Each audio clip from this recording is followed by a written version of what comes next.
So, good afternoon. Hi, everybody. I'm not really sure whether somebody was to give me a cue on this is when you start, but the time is accurate. So it's 1:30 and we're about to start. My name is Hanna ZETTERBERG. I'm here today and I will try to keep the time schedule and organize speakers on stage. So I'm the moderator of today. But I'm not very familiar with this context, Biodiversa Plus and biodiversity. So if I'm mistaking and I do some acronyms wrongly, please let me know, but I'm doing my best. I'm doing my very best. And I do think that there's a lot of different people in the room. So if there's something that you don't grasp, then don't hesitate to ask somebody who's sitting next to you.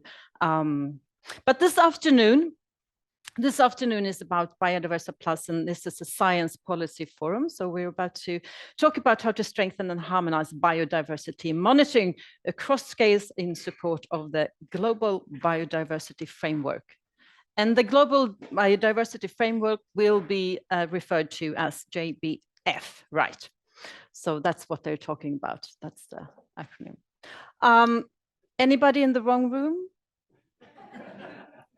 Because that's okay, there's different meetings going on. Good, welcome everybody. So there will be time for questions, both from the floor and on the stage. And also there's a lot of people that are joining this conference and this afternoon online, and they have the opportunity to pose questions and they will be handed over to me. But this is really important, and therefore, that you use the microphones, because the people that are listening online will not be able to hear your questions otherwise. So we will be strict on that. And this meeting will be recorded and I think broadcasted also afterwards for those who can't participate today. And if there's anybody who does not want to be filmed, there is a blind spot for the cameras. So talk to the IT competence at the back, and they will let you know where to sit. And don't pose a question if you don't want to be filmed. And for today, I think that there is a hashtag, right? So this is the hashtag that you are supposed to use if you do the social media of today. And for those of you who wonder what BioDivMon is, it will be explained on stage just now. So with these few sentences and words, I will welcome on stage Magnus TANNERFELDT, who's a co-chair of Biodiversa Plus. Very welcome. Thank you, Hanna. Thank you. And thank you all for joining us here today. Welcome to this Science Policy Forum on how to strengthen and harmonize biodiversity monitoring across scales in support of the Global Biodiversity Framework. My name is Magnus TANNERFELDT. I am based at Formas in Sweden, and I am one of the co-chairs of Biodiversa Plus, the European Partnership for Biodiversity. And I have the honor to start off this interesting event. But first, I would really like to thank our generous and efficient hosts, the Estonian Research Council, ETAG, for their hospitality and the fantastic preparations that we have seen already now and we will see throughout this event and the coming days. And especially Margit Suroja and her colleagues. They've done a fantastic job. And I also want to thank my colleague Osman Tikansak, who is really the mastermind behind this event. So thank you. And of course, I want to thank the Biodiversa Plus operational team, all the people who are working to make this happen. And of course, our partners and all the speakers today, and you participants in the room here and online. So the topic of today is then how to strengthen and harmonize biodiversity monitoring. Magnus, can I just, sure. If If I have the microphone again. Before you start off with all this, can you just remind us why this is so important? Why all the fuss? Why we're flying in from all different countries to do this? I think it's important that we sort of go back to why are we here? Yeah, well, the purpose is really to harmonize monitoring.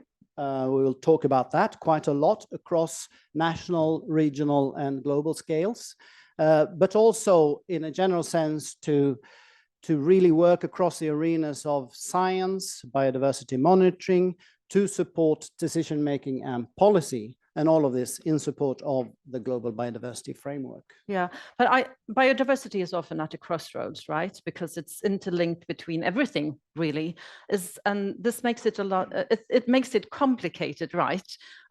So can you say something about the different fields that you're interacting with? Yes, I'm glad you asked. I will explain a bit.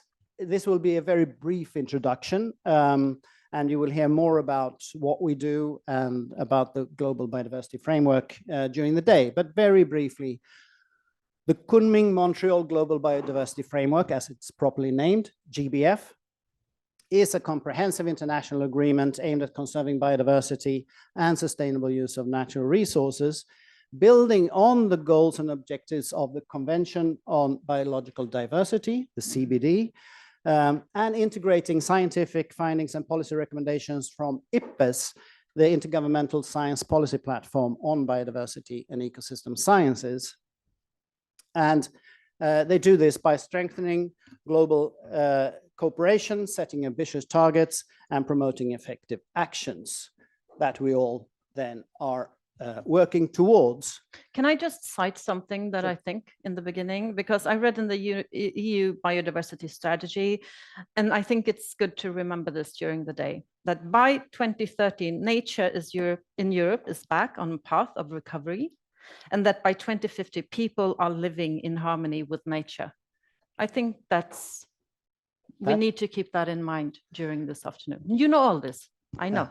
But just to remember. Yeah, no, we have to remember why we're doing all of this work across countries and at the global scale. And as you say, in the regional context, we have the European Biodiversity Strategy 2030, focusing on actions within the EU to halt biodiversity loss and to restore ecosystems. But this is done aligning with the broader objectives of the GBF. And in turn, Biodiversa has a strategic research and innovation agenda where these strategies are well reflected in our cross-cutting and topical themes on different aspects. And I'll come back a bit to that, what we do.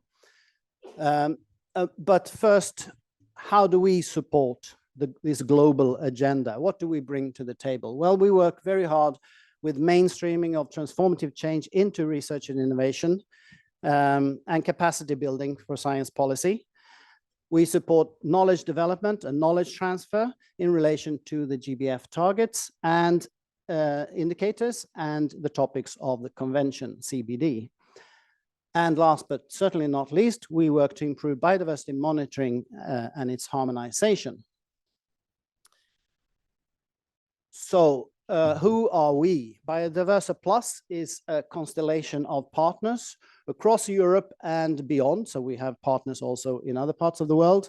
In total, 41 countries covered by 83 different partners coming from the research sector, the ministries for research, research funding organizations, and the policy actors, ministries for environment and environmental protection agencies.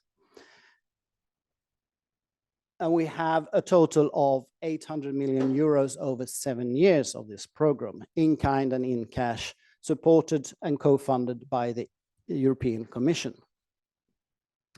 We have a number of work streams to cover everything that needs to be done, we hope.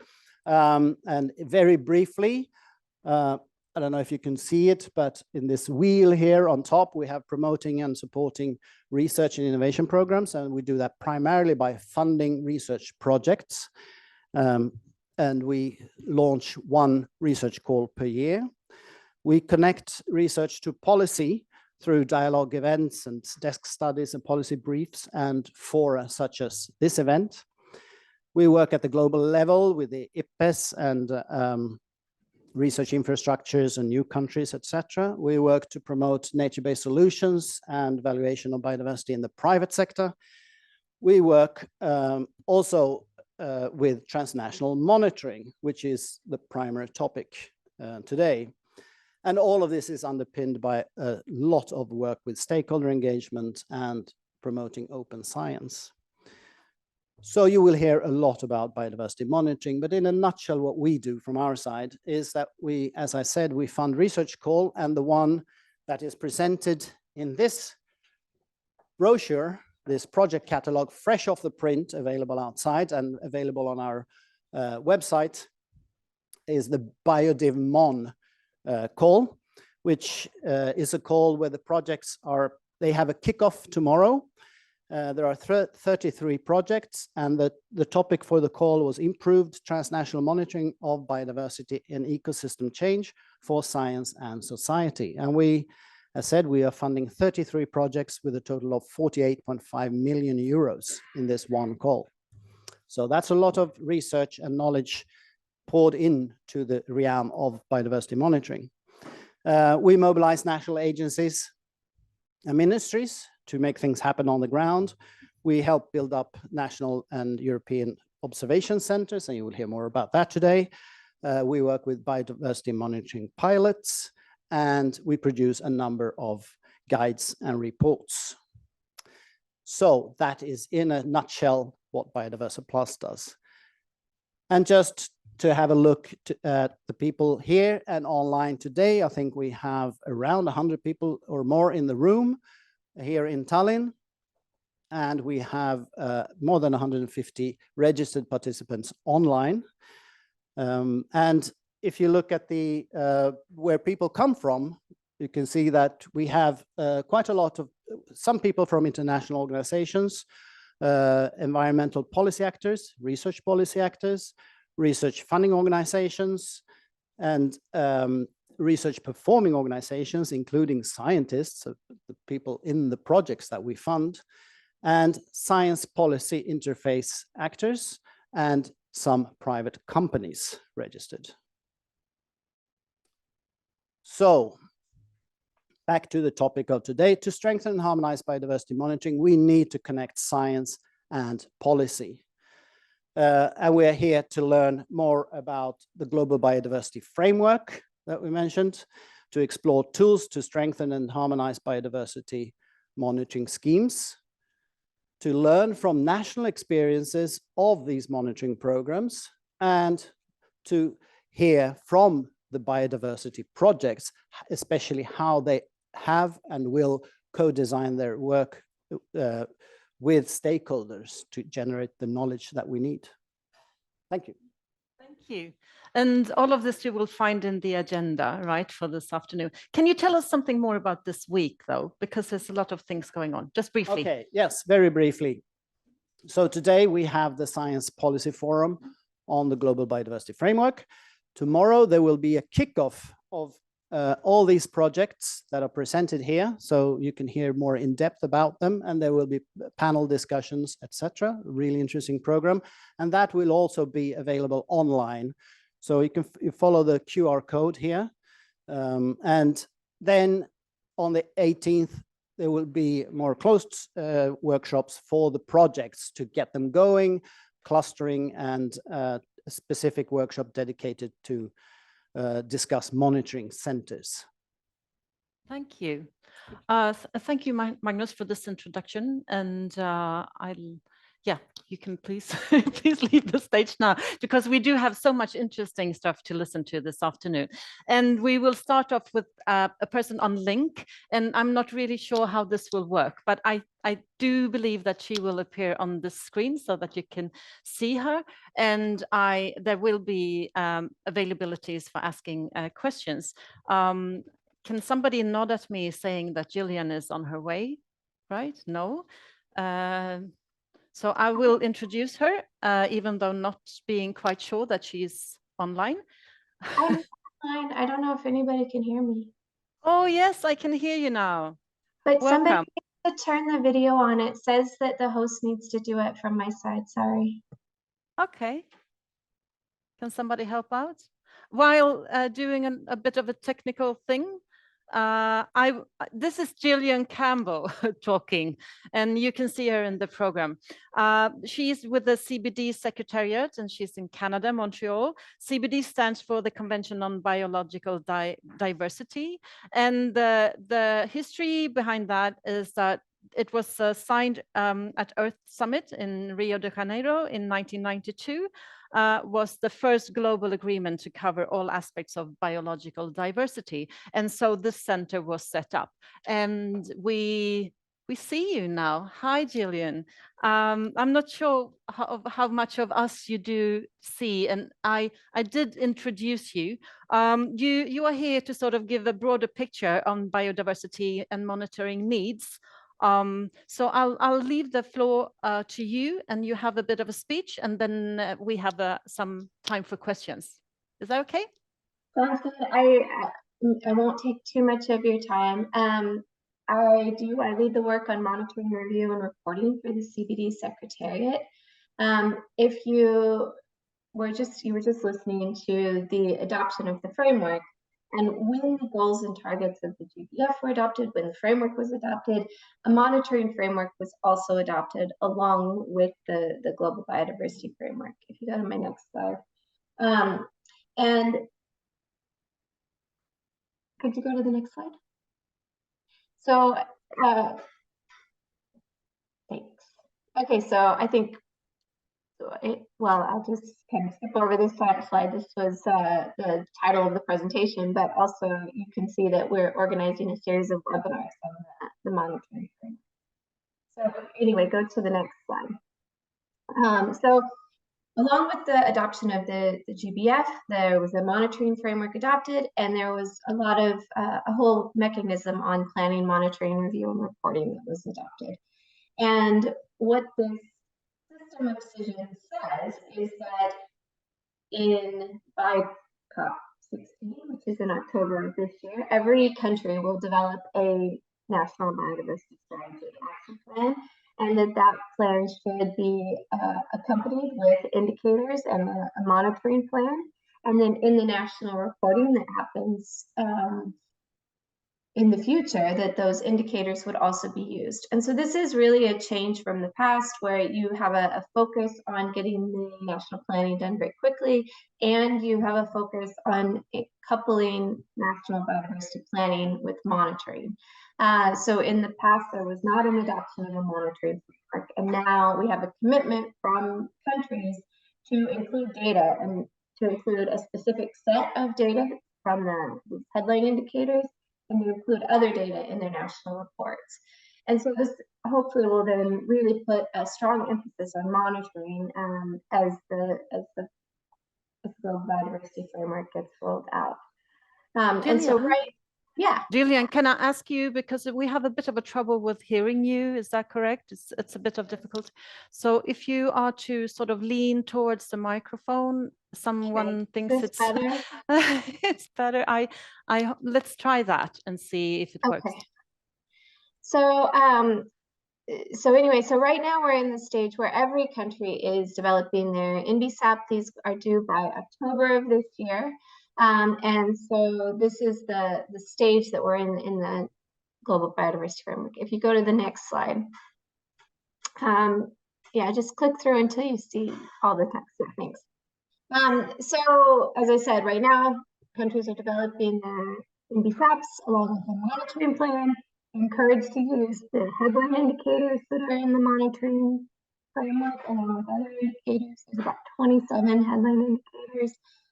These include things like ecosystem extent. I think, so, Jillian, I think we might need to make it try to do the connection again or something. Okay. I'm not sure on how to do this because the sound is really bad. It's not your fault. I'm sorry. No, you know, I had this. It will not help. No. Okay. Connect on the phone. My laptop, I've had this problem with the mic before, so I'm going to connect. Okay. Okay. They say it's not. Okay. So that's me.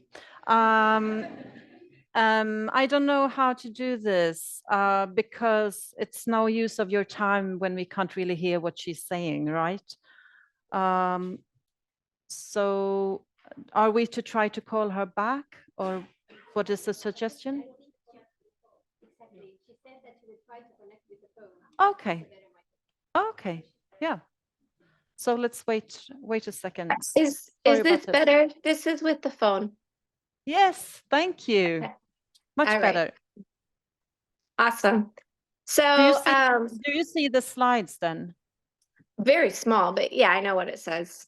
Okay, good. Please continue. Yeah, thanks. So right now we're in the stage where countries are developing their NDSAPs, coupling this with monitoring, a monitoring plan, and there's this set of headline indicators, which includes things like ecosystem extent, ecosystem service provisioning, the area under restoration, and each of these has a methodology, which has just actually been released. So you can find these on the website for SAPSTA as a document from the ad hoc technical expert group on indicators.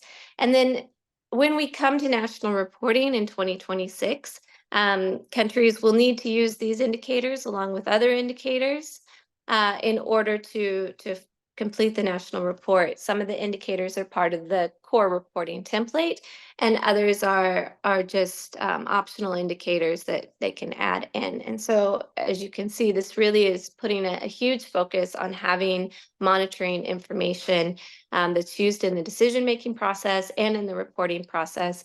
And this will also feed into the global analysis and the global review process that is going to happen at COP17, which is in 2 years' time. All of the document symbols for where you can find information on this are listed on this slide. And so, as I said, right now we're really in this stage of trying to build up monitoring systems, trying to figure out how we can operationalize specific indicators in countries. If you go to the next slide. And one of the game changers here, I think, is to try to have a consistent approach to disaggregation across the different indicators.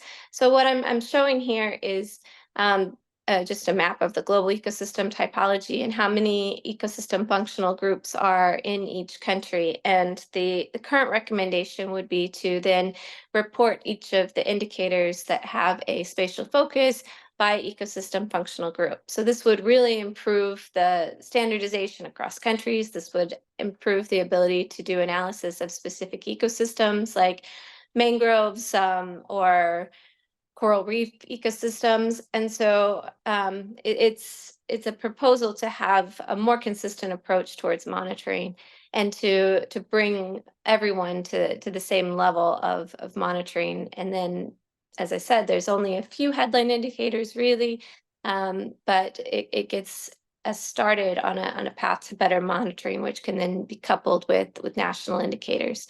So I think I'll leave it at that, and then maybe we can just kind of have more of an open discussion. Thank you, Jillian. Thank you. I guess you weren't meant to understand this in detail of the slides, but I think, Jillian, if you compared to what was vision before earlier when the biodiversity plan was focusing and planning for, what are the biggest changes in this way of thinking and way of acting, do you think?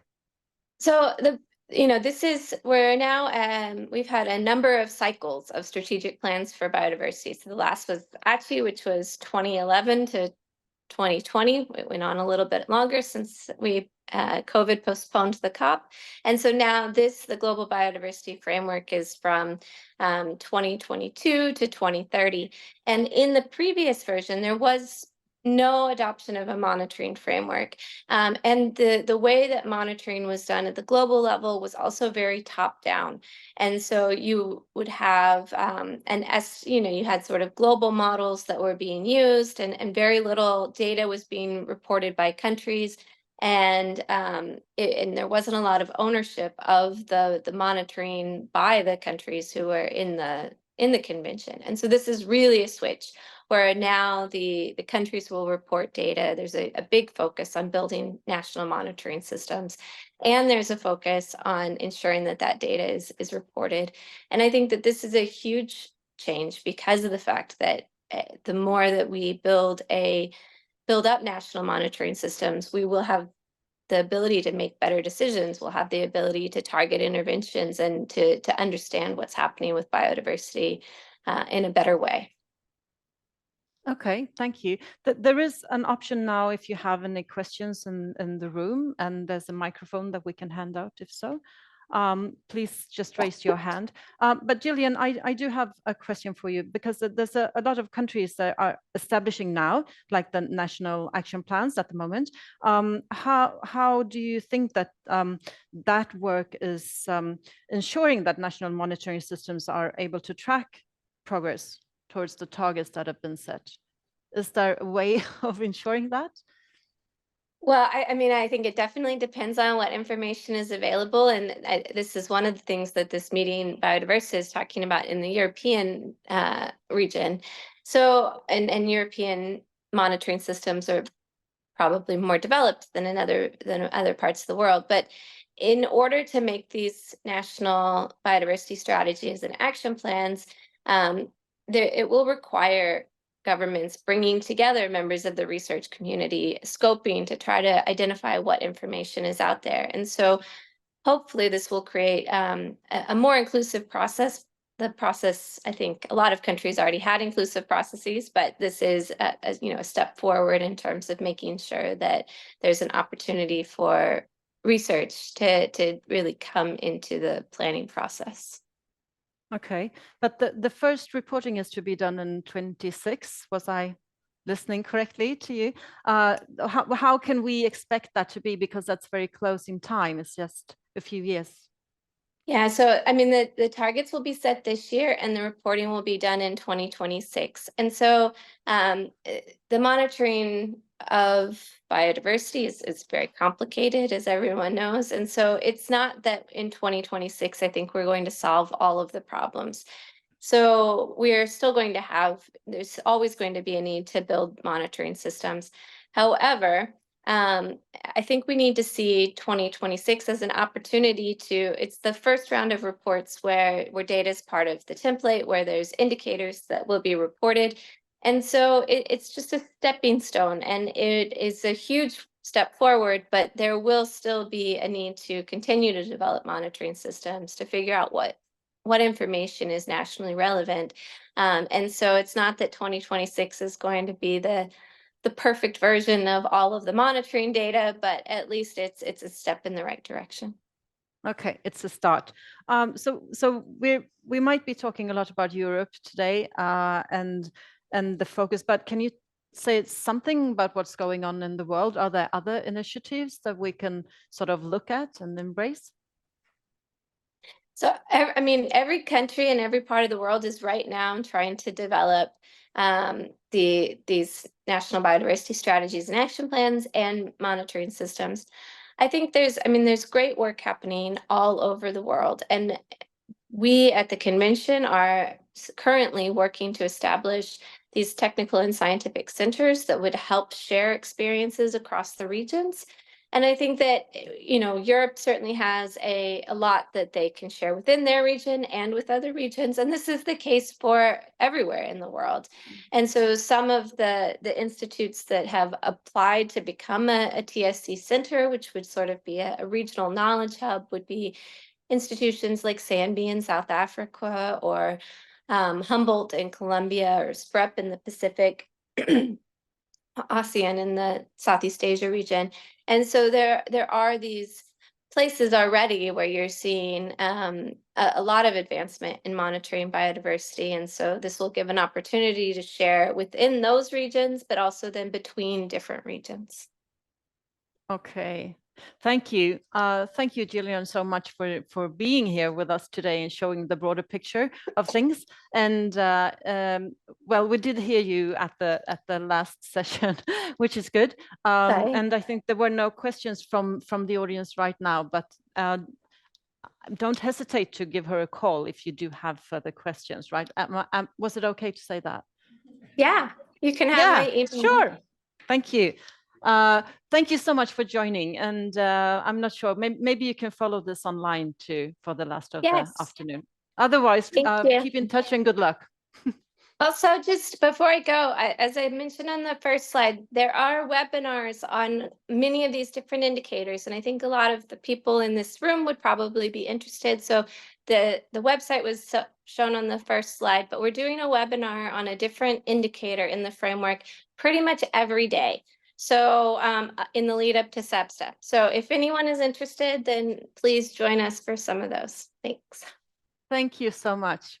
Take care. Bye. Bye. So, well, a round of applause is fine. Good. So, sorry about the problems with hearing. So we're off to like a session for 1 hour now and to discussing a bit more of the tools and the initiatives to strengthen and harmonize biodiversity monitoring schemes in Europe. So we're going from the global scale a bit more digging into the European point of view. So I would like to introduce, and I don't see them in the room though, but they are here, Léa RIERA and Marie PIERREL from the French Biodiversity Office, OFB. You are also from Biodiversa Plus, and you are to talk about how to support the harmonization of biodiversity monitoring schemes. So welcome. If you use this with just a green button forward and there. Cool. Well, okay. Hello, everyone. Well, okay. Thank you very much for being here. Thank you very much to the operational team for offering us to present this topic today. So I'm Léa RIERA, and this is Marie PIERREL. We both work at the French Biodiversity Agency. And so we're here today to talk about the Biodiversa Plus support to the harmonization of biodiversity monitoring schemes. So Magnus already presented this figure before. And so we're going to delve a bit more into the work package 2, which is about promoting and supporting transnational biodiversity monitoring. There are about, I think, more than 20 partners involved in this work package. And the general goal is to promote and support transnational biodiversity monitoring, to test new tools and approaches for biodiversity monitoring, and to articulate this monitoring better with, on the one side, the research, and on the other side, policy. Yeah. So first, some definitions, because we're going to talk today about biodiversity monitoring, but it's good to know in details what we're talking about. So we, in Biodiversa Plus, at least, we see it as a periodic standardized data collection of particular sets of biodiversity variables to highlight changes in the forms of biodiversity. So in this question of to highlight changes, there is the matter of long-term, having long-term data sets and having a long-term vision. So I think this temporality aspect is quite important to keep in mind. And also when we talk about, because today we are talking about harmonizing biodiversity monitoring. And so to talk about harmonization, it's important to understand that there are different gradients of harmonization. Because in monitoring, we have various complex topics, such as data format and infrastructure, protocols, indicators, priorities, governance. So all that are involved in monitoring. So it's quite complex questions, each of those. And so when we talk about harmonization, it can be scary because we think that it's about making everything just the same, but we can talk about standardization when it comes, for instance, to data format and infrastructure, when it makes sense to have a similar language and to speak the same language. But for instance, for more touchy topics like governance, it's more about articulating what already exists. So it's not about making everything the same. Yeah. So we're going to present with Marie today some of the main results and ongoing work as part of Biodiversa Plus work on harmonization. So I think one of the main results and ongoing work is about the pilots. So I think Magnus already mentioned some of the idea of the pilots. So those are studies that are deployed on short term to try to develop new tools, new approaches, new solutions on monitoring. So it's also there to help reinforce collaboration at the European level and to assess the deployment of harmonized monitoring. The main goal is to raise what are the challenges and the difficulties for each of these pilots. So there have been 2 sets of pilots already. And all of those pilots are part of Biodiversa Plus priorities, which are all displayed here. So the one that started in 2023 were on invasive alien species, soil biodiversity, and as part of transversal activities, it was on governance. There are new ones that started in 24. One on that is called EURAC Fish that take part to marine biodiversity priority. Automated stations to monitor birds, bats, and insects, and one on habitat qualities focused on wetlands and grasslands.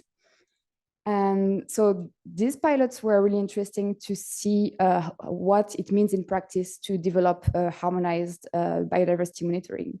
And so for each of these pilots, there was a report to say what were the findings, the challenges identified, and the solutions to overcome them in the future. So I will talk a bit more about the one on governance because I participated to this one, so I know more. The idea was to compare the structure and the organization of biodiversity monitoring in each country, each contributing country. So there were 10 in the governance pilot. And so each country provided a report detailing how it was organized, how centralized were the stakeholders involved in monitoring, etc. And then we provided a comparative analysis to see the differences between countries. And that was very interesting. We had many results. I just presented one here about the main issues and bottlenecks identified by contributors, because I think it's interesting to keep that in mind in terms of, so it's the bottlenecks identified for an effective monitoring governance. And those were the findability and accessibility of monitoring data, the lack of financial and human resources, of course, the lack of cooperation and the lack of coherence overall between different stakeholders, and the lack of long-term vision. So those were the issues that the contributors highlighted as the most deranging for having a good governance. And I will let Marie continue on the main results. So as it has been presented, the pilot studies, they are a very strong tool because they can show us insights of the challenges we have when we attempt at harmonizing a transnational level, a biodiversity monitoring scheme, because they cover the whole monitoring chain from the design of the scheme to the analysis of the results. And within the Work Package 2, we take each step of this long chain and we delve into them and try to find ways to harmonize them. I do not have the time to talk about all the tasks we pursue, so we had to make choices. And the choices we made were in order to make 2 points. The first was to show you the way we work and how we stand now. And the second one is to show you that even we are very optimistic regarding the fruits of our efforts and the fact that we get very interesting results, we want to show you that it takes time and we cannot also always answer the policymakers' requests in the minute. So the first subject I wanted to hint at is the challenges of data interoperability and the work we do on that matter. So there is a dedicated task to that. And as for now, we have made a state of the art, which has been established. And those are the main recommendation. So basically, standards, practices on metadata and on data management plan start to emerge, but they are imperfect. Since we need to, however, we need to adopt them and at the same time, take them to the next step. So there's a need of guidance, training, support, a share of best practices, but there's also a need of coordination between the countries so that we get a clear grasp of the needs on the international scales to take those data to the next step.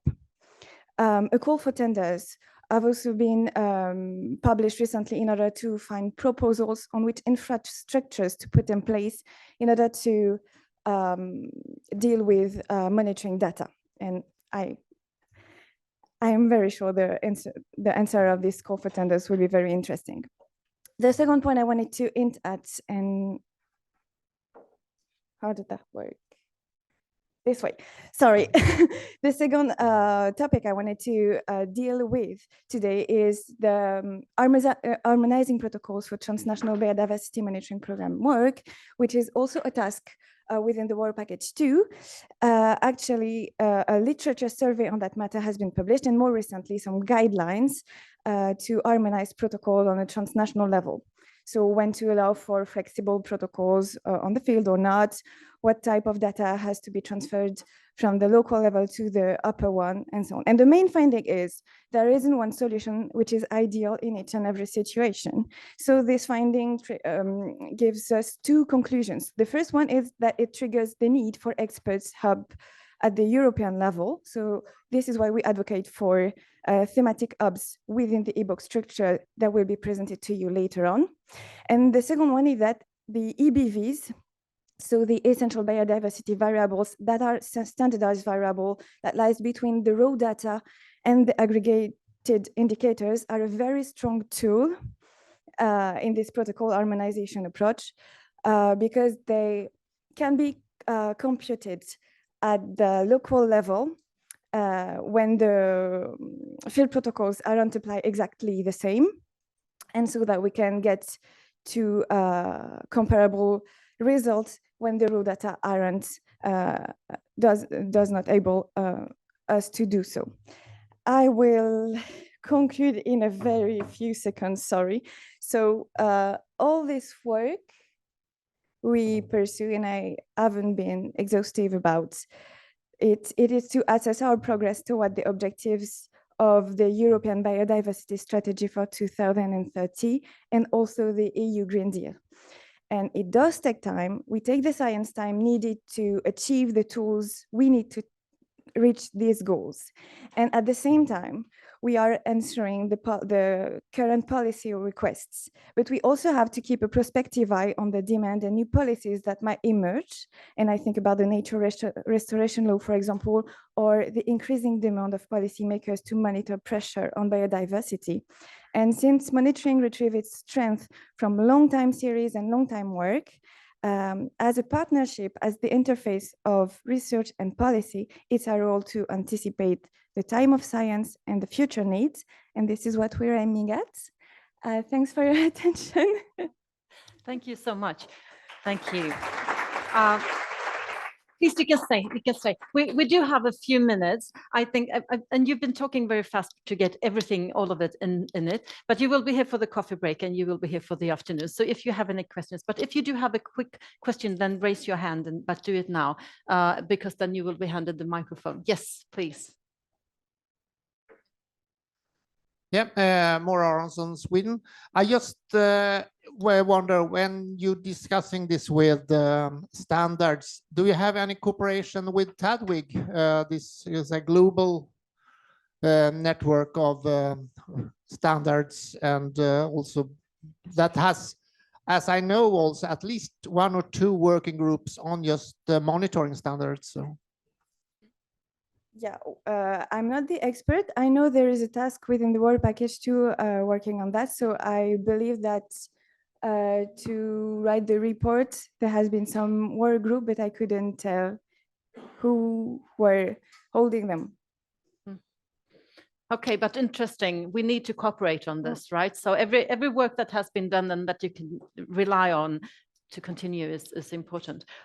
Thank you. I would just also, I do hear that there's a pressure from the policy side to sort of move things ahead a bit faster than it might be possible for science to deliver.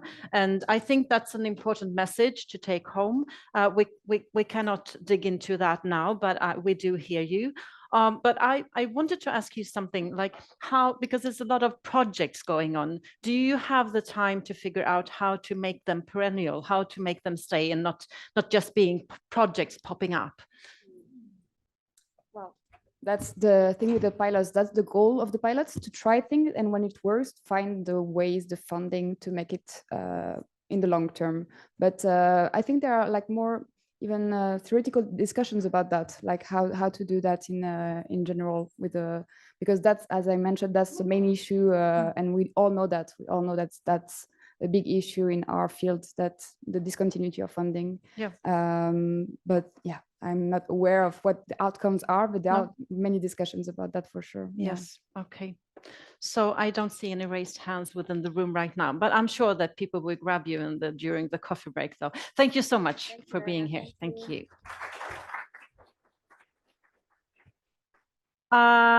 So now that we have the next speaker, it's Ian MCCALLUM, right? Oh, there you are. You're with the International Institute for Applied System Analysis, and you are here to talk about the efforts to have a joint European Biodiversity Center put up. It was mentioned earlier, just briefly, yes, but you are the one to dig into that. So yes, the stage is yours. And if you do have a presentation, the green button is for forward and the red is. Thank you. Yes, yes, Thank I have some slides. Thank you, Hanna. Thank you. Great. Yes. Super. Yep. That's me. So, yes, I'll be presenting the initial sort of terms of reference, a proposal for an EU-wide biodiversity observation coordination center. And I would just like to acknowledge actually the task lead on this work in the EuropaBON project. This was Camino Lequet from the JRC. And as I said, this was done in the context of EuropaBON. This was a 3-year project, which is just ending right now. This is just a bit of a schematic overview of the project. We had a very strong emphasis within EuropaBON on stakeholder engagement in particular, and also co-design. It was, as I said, relatively small project, just running for 3 years, but I think we've achieved quite a bit in that short time. We were also looking very much in this sort of co-design focus that we had across the entire workflow of data in the EU for biodiversity. So looking at data streams, in particular existing, but also new and novel data streams, how those could be then integrated with models using this EBV concept, this essential biodiversity variables. Finally, to come to indicators. And we were, the focus of this work was actually to consider the main directives and initiatives that are in place at the moment, but also thinking for the future as well. And so we're just concluding at the end of May. So these reports and deliverables and publications are just coming out, in particular also on the co-design. So I'll be mentioning that. One of the main efforts we had in the project from the get-go was an establishment of a members database, users network, essentially stakeholder network. Perhaps some of you are already members within that. So we have over 1,500 members in the EuropaBON network at the moment. And this is just a bit of a schematic of the sort of a roadmap of EU biodiversity monitoring. So I've heard about the EU biodiversity strategy running this decade, and obviously the link now from Jillian to the GBF. You see EuropaBON then was happening just in the first 3 years of this decade, concluding now 2 main outcomes out of this work, this co-design, as I mentioned, and also this proposal for a coordination center. And so just to mention a bit of some of the steps that we followed to propose this terms of reference for this center. We worked on a lot of performed a lot of consultation, a variety of sort of all-inclusive consultations. So webinars, we were attending a lot of different events, in-person interviews, face-to-face meetings, workshops, and so forth. So already starting in 2022, in particular for this to develop this terms of reference, but going actually back to the start of the project. Also trying to integrate a lot of the work from the various different efforts going on in the project. And we had some key collaborators in this process, the EEA, GBIF, and Biodiversa Plus. And I would also like to acknowledge, I think, the very strong and fruitful collaboration that we had with Biodiversa Plus through this effort. So I think everyone knows about the challenges for biodiversity monitoring. We've heard of them already now, some of them in the previous presentations. We also obviously tried to establish and understand these, but also prioritize a little bit, and through this the variety of engagement processes that we had with stakeholders.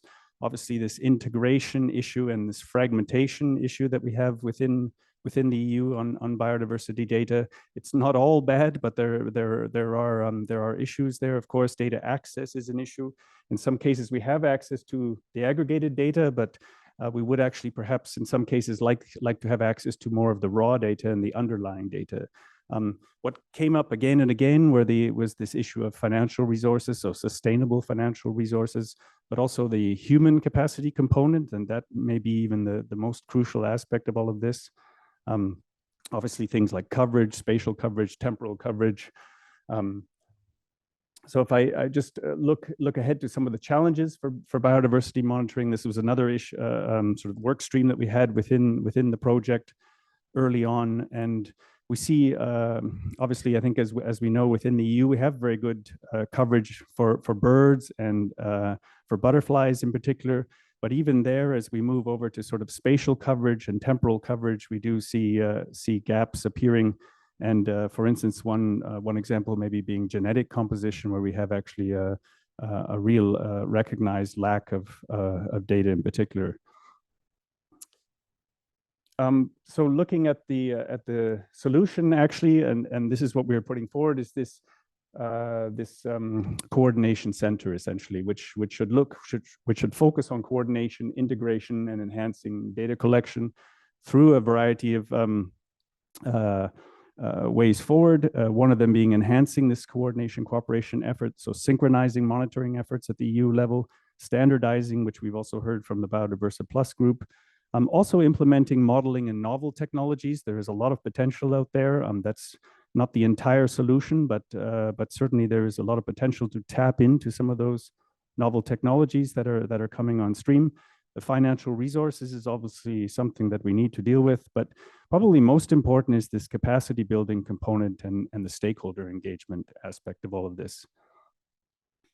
And so the mission really is to help coordinate biodiversity related monitoring efforts in the EU, so supporting coordination between the member states, assisting them to enhance and align existing monitoring schemes, integrating the results of these monitoring schemes together, and analyzing this information at the EU level. And we were conducting a variety of different surveys. Here some of the results. What would you prioritize in the proposed mission of such a center? And coming up very high is coordination and communication, but also this capacity building and stakeholder engagement aspect. So if we just look at a few tasks, maybe at the initial stage that such a center should prioritize, probably one of the most important ones would be the supporting coordination between the member states and institutions. So as we know, there's a lot of excellent data available, knowledge, expertise, but it's really this coming together, pulling this information together at the EU level that's really crucial. Linked to that, obviously, is data mobilization, integration, harmonization, these words that we've heard already previously, but also maybe more specific issues around improving sampling designs and standardizing data collection. So in order to facilitate the ability to sort of harmonize and pull this data up at the EU level.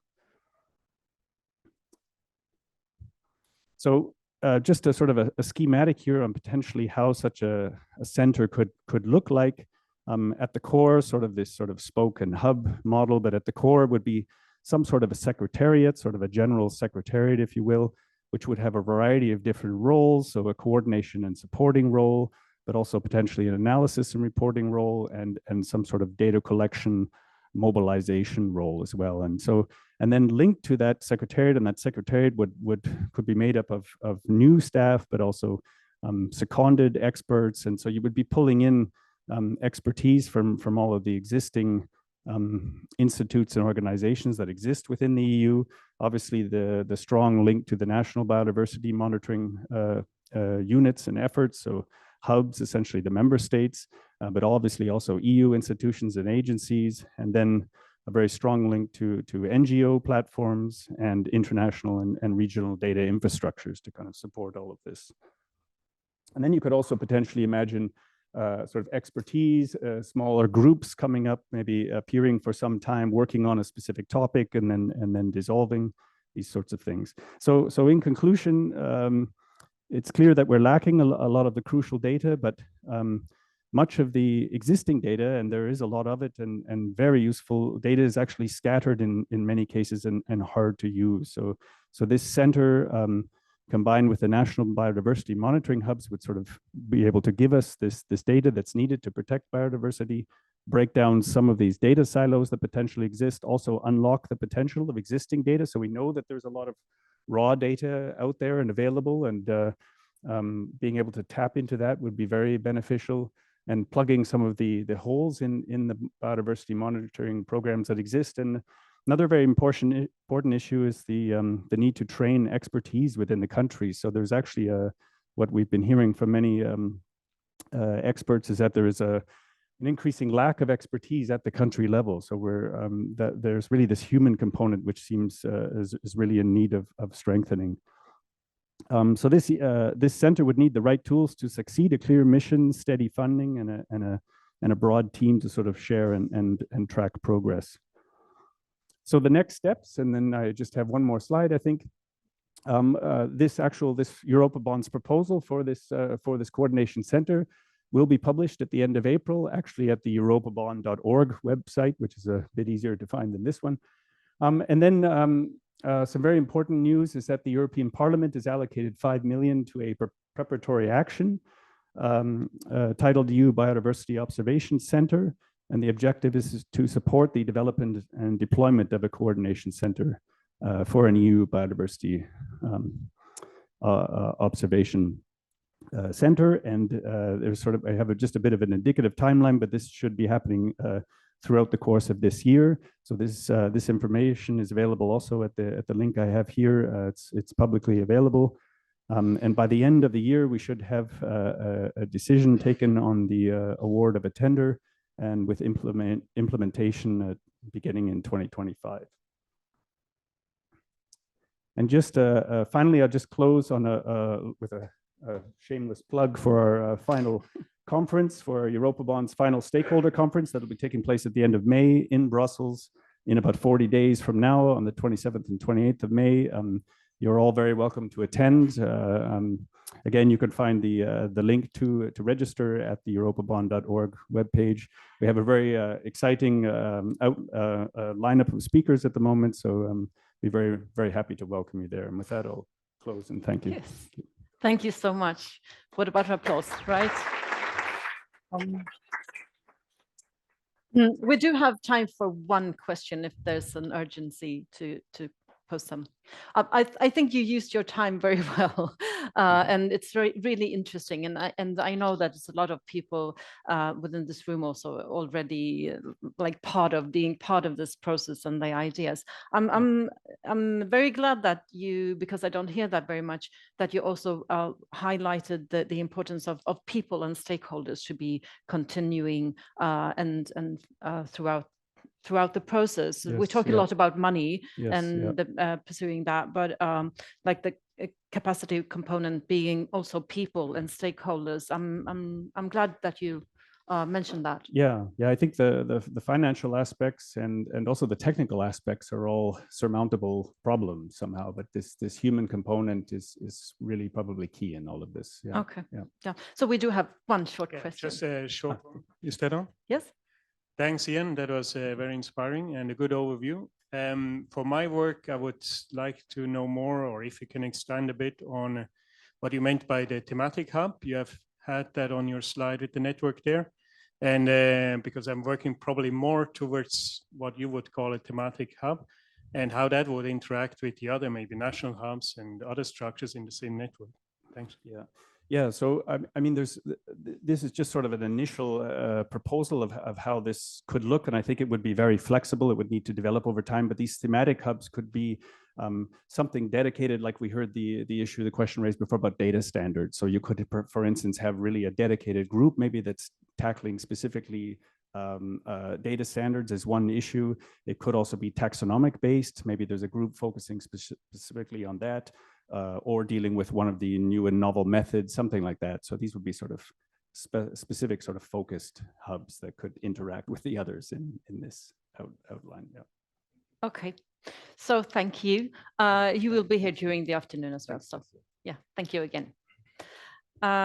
So now, Matea VUKELIC, you were supposed to be in this room. Yes, there you are. You're from UNEP, World Conservation Monitoring Center. It's called WCMC, right? I have been trying to remember that. And you are here to talk about the introduction and the emerging knowledge and capacity needs for biodiversity monitoring. Welcome. I do have a laser, but you are to. But the thing is that you won't be able to see that when you online. So, Okay. but you can use it maybe for the people in the within the room. But otherwise, you just press the green button and forward. Hi everyone, just to introduce myself. I hope you can hear me. I'll put it on. Is that better? Yeah. Okay, great. I'm Matea VUKELIC and I work in UNEP WCMC. I'm a program officer in our policy team. I'm working mostly on the Nature Indicators Focal Initiative. And here I'm to present to you the capacity needs and gaps which are associated with the headline indicators in the monitoring framework for the coming mature global biodiversity framework we just heard from Jillian on a national level, but also to present some of UNEP WCMC's tools and resources and websites that help to support this effective implementation of the global biodiversity framework. Next slide. All right. Okay, great. Okay, so just to give a short background for anyone that's maybe not familiar with the topic. So as we heard from Jillian, the parties to the CBD in 2022 adopted the Coming Mature Biodiversity Package. And part of the package is a range of decisions. One of the decisions is the decision on monitoring framework for the Coming Mature Global Biodiversity Framework. And this is the tool to be used by parties in different ways. So planning, monitoring, reporting of progress on the implementation of the Global Biodiversity Framework. And in the monitoring framework, we have several groups of indicators. So we have headline indicators, they're high-level indicators. They tend to capture the overall scope of the goals and targets. So not individual elements, but a whole sense of implementation for the goals and targets. Then we have global level indicators, which are now called binary indicators, and they're collected on a global level based on binary responses, so questions and answers. And then we have optional component indicators that provide this more analysis of certain elements in the goals and targets, supplemented by additional complementary indicators.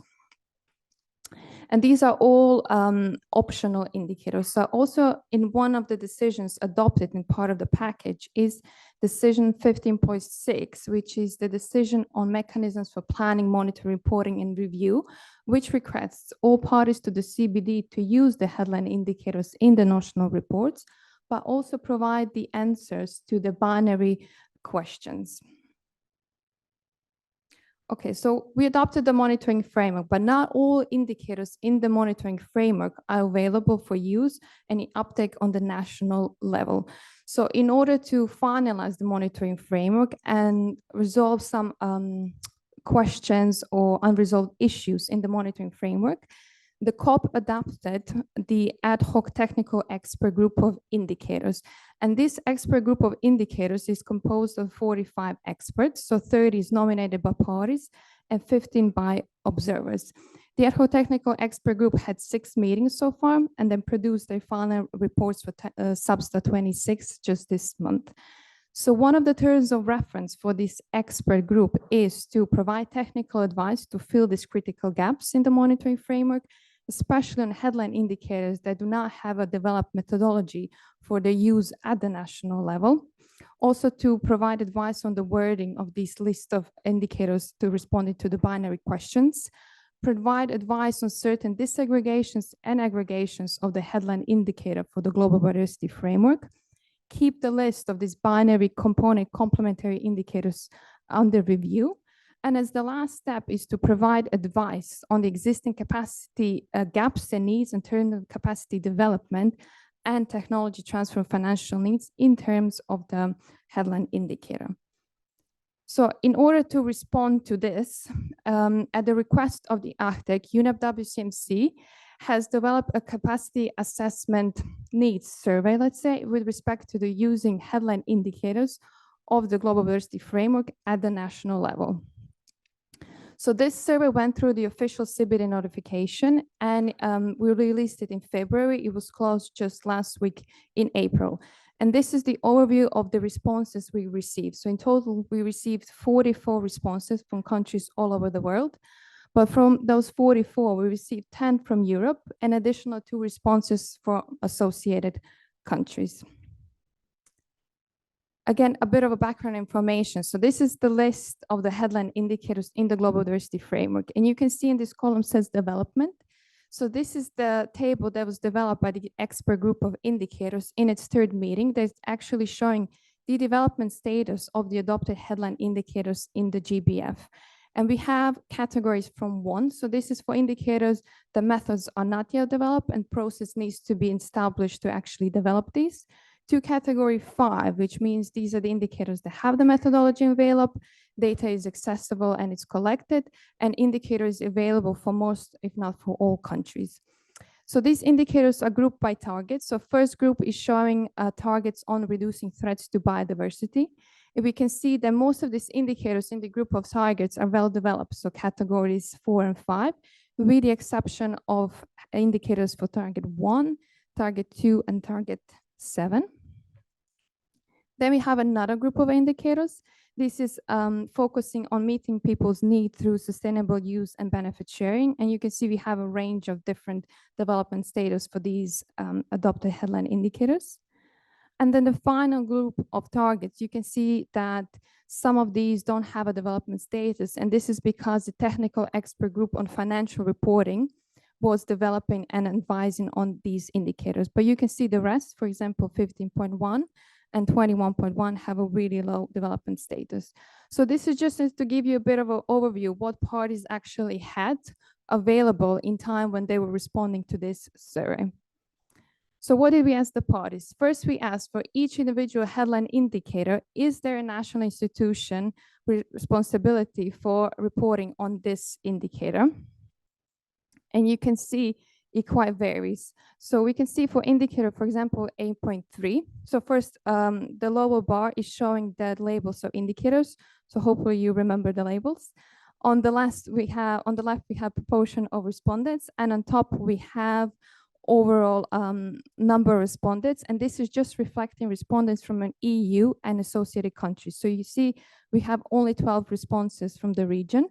And some of the indicators even have a lower response rate. So for example, you see for indicator 21.1 or indicator 9.1 or D.3, which have received even less responses. And this is due to the low development status because there wasn't that much metadata available. So we didn't expect from parties to have actual quality information available to figure out what's needed to report on these indicators. I have 5 minutes, right? Oof, okay, I will speed through it, but please ask me any questions in the end. So after we asked, is there a national institution responsible? We asked, okay, if they said yes, is the indicator compiled in the national database?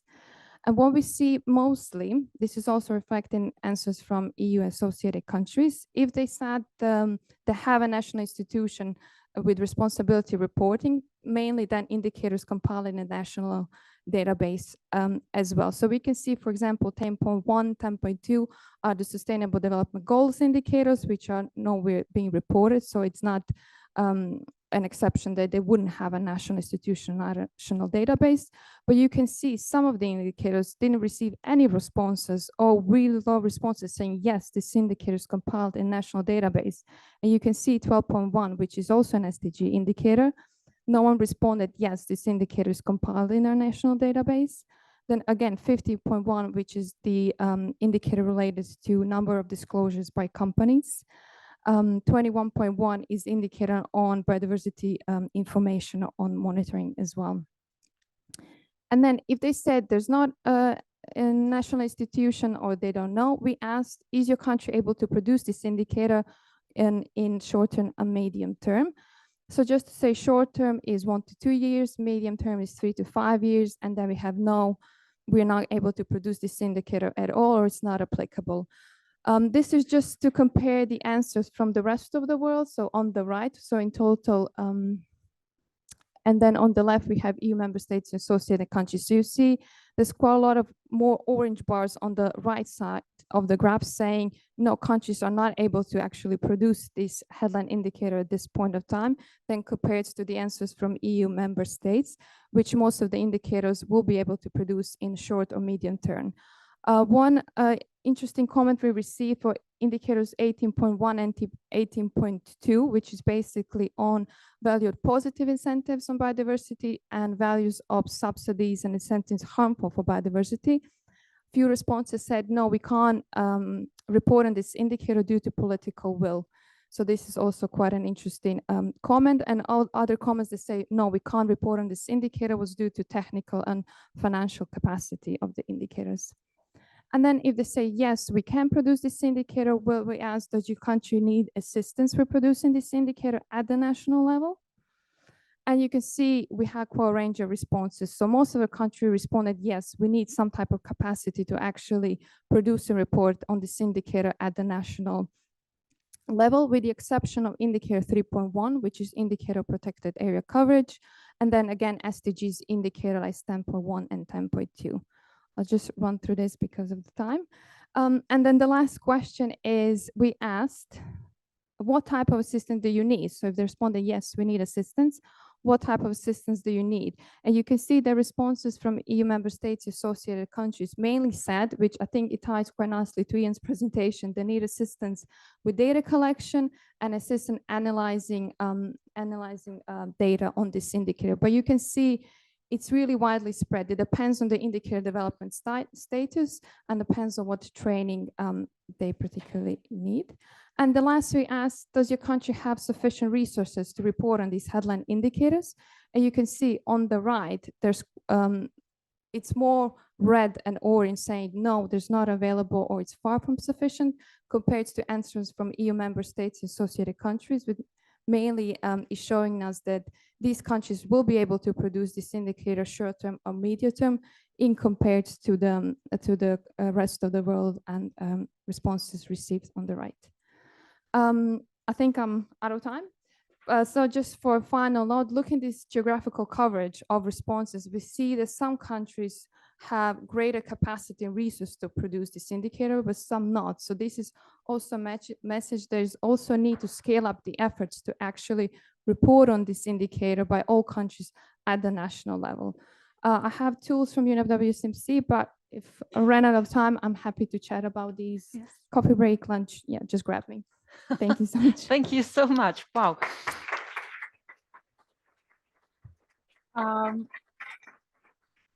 There are lots of questions though, but this is a great speed. But there will be time to ask you some questions. And I was wondering about the indicators. This is a great work you're doing, but how much do we know that the indicators are actually suitable for everybody? Like, it might be a huge difference between the policy and the, for instance, stakeholders like industry and business sectors. How much do we know that these indicators are actually the ones that we're looking for? Yes, okay. Yes. So headline, the indicators were adopted at COP by parties in 2022. So parties agreed on the monitoring framework, agreed to actually compile the data report on this indicator. And that's why we have this huge range of targets. So we have targets on reducing threats to biodiversity. We have targets on monetary, non-monetary benefits. We have targets related to the businesses. We have targets related to the gender inclusion, participation, and of indigenous people and local communities. So that's why we have 23 targets ranging from all across the areas important to biodiversity and to people. And at COP15, parties agreed on this monitoring framework. So that's why now we're trying to work more of a bottom-up approach rather than a top-down global scale, to actually have the parties have the capacity to develop and to report on these indicators at the national level. Okay, thank you so much. Please stay on stage, because I was maybe a bit confused myself, but I will welcome all the presentations presenters back on stage, so that there's another 15 minutes for you to ask questions. So Ian and Léa and Marie, you will need some microphones to answer the questions now. So feel free to answer everything. And I also forget to mention that there's a test during the coffee break. So I hope you've taken notes because we will be on an exam on the coffee break of all the slides that you've been looking at. No, just kidding. But if there's something extra that you want to ask, then just go ahead and raise your hand and you will have a microphone. And there's also the opportunity of going of the people who are watching online. So Osman, you will take notes. And so here's the first question. Can we have a microphone?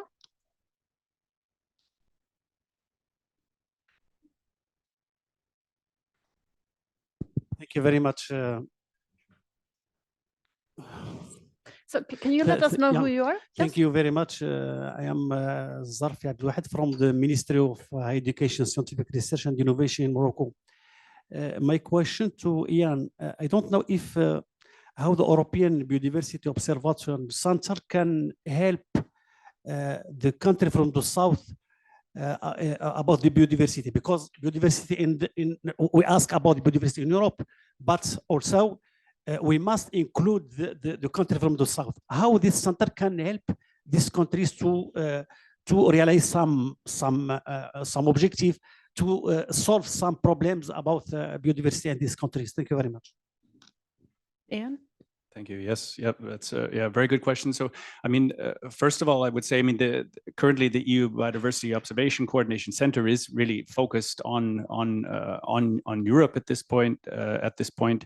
However, everything that's being developed there is done openly. So the idea is that all of the methodology that's being developed, this co-design observation network that I mentioned, all of the methods, tools will all be open and freely available and published. So other countries would be able to benefit from that by picking up those methods, following those approaches, also following the approach of the center itself.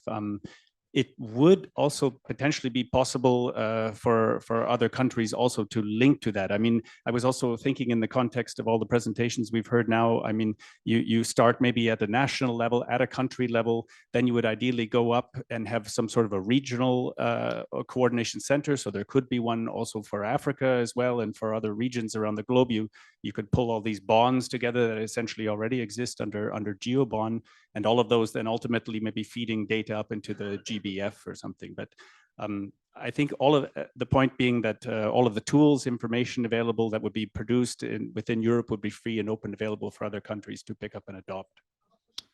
Okay. Oh, please wait for the microphone so that everybody can hear you. Thank you. Is there any future activities in this center, for example, capacity building for the researcher from the south, for the policy maker? Is there any future activities that we can participate in the future? This is my question, because we have lots of experience, lots of activities, but I don't know if this country from the south can participate in the future activities of this center. Yeah, I guess I would turn to the GBF for that. So I think maybe we would look to Jillian for an answer to that. I mean, within the European effort, that wasn't specifically envisioned per se, but I think if we turn to the GBF, that would be the ideal solution for that. Yeah, very important point. I don't think that Jillian is able to answer your question right now, but somebody can forward it to her and then maybe come back somehow. Thank you for the excellent question. We do have another question over here. Yes, feel free. Do you have a microphone? Oh, sorry, but just hang on. Next time is you. Okay, yes. Thanks. Florian Leser, University of Duisburg-Essen in Germany. Thanks for the inspiring talks. And the more I listen to these talks, the more the dots get connected. One dot that is a bit vague to me still from the talks, and this question goes more to the first three talks, is standardization. I often hear the term, but who has the mission for standardization? We heard the term TEDWIC. I mean, that's well known for data standards. And I think many people at the moment do standardization where I'm not 100% sure if they have a mandate for that. So my question is, where do you see, I'm more speaking to you on the left-hand side, who has the mandate for biodiversity monitoring when it comes to standardization? ISO, CEN, TEDWIC, or other institutions? Okay, thank you. Somebody'd like to reply? It's on. Okay, so I'll try to answer. There is one task within Biodiversa Plus that deals with this matter. So I was presenting some colleagues' work on that subject. So maybe someone may answer a bit more accurate, with more accuracy in the room. But the report that has been published is, I believe, more precise on that matter. I'm sorry, I can't answer. Okay, but is there somebody in the room that can you answer? Oh, please. Where's the microphone? Hello, I am Senem from Ministry of University and Research, Italy, more. And we are task leader for 2.2 data harmonization and standardization. And last year, we identified the gaps about the data harmonization and the standardization. And this year, we are about to launch a call for tender to understand the gaps about the data harmonization in the Europe. And we have another task also about standardization of monitoring. So we are dealing with this, and we are also working together with GBIF and also Darwin Core. We are trying to create vocabularies on data harmonization, data standardization, and metadata standardization. But obviously, it's not so quick process. We need to discuss with the scientists also to understand what is the need for the data standardization, how we can describe the data, which is the needs of the data also, because there is a lot of different biodiversity data. And we're on work.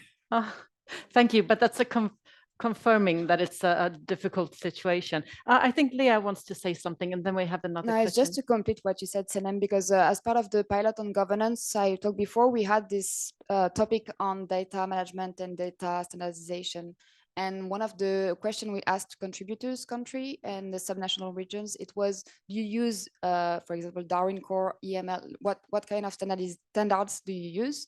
And so then it was about making it will be about making a consultation, negotiation about, it's not about a proper mandate, I would say, but it's about what's already being used, how do we do with what already exists, and how do we harmonize all that. But I don't think in Biodiversa Plus it's been clear who has the mandate to decide that, I would say. Okay, thank you for posing that question. So we have another question. Yeah, it's maybe a bit related.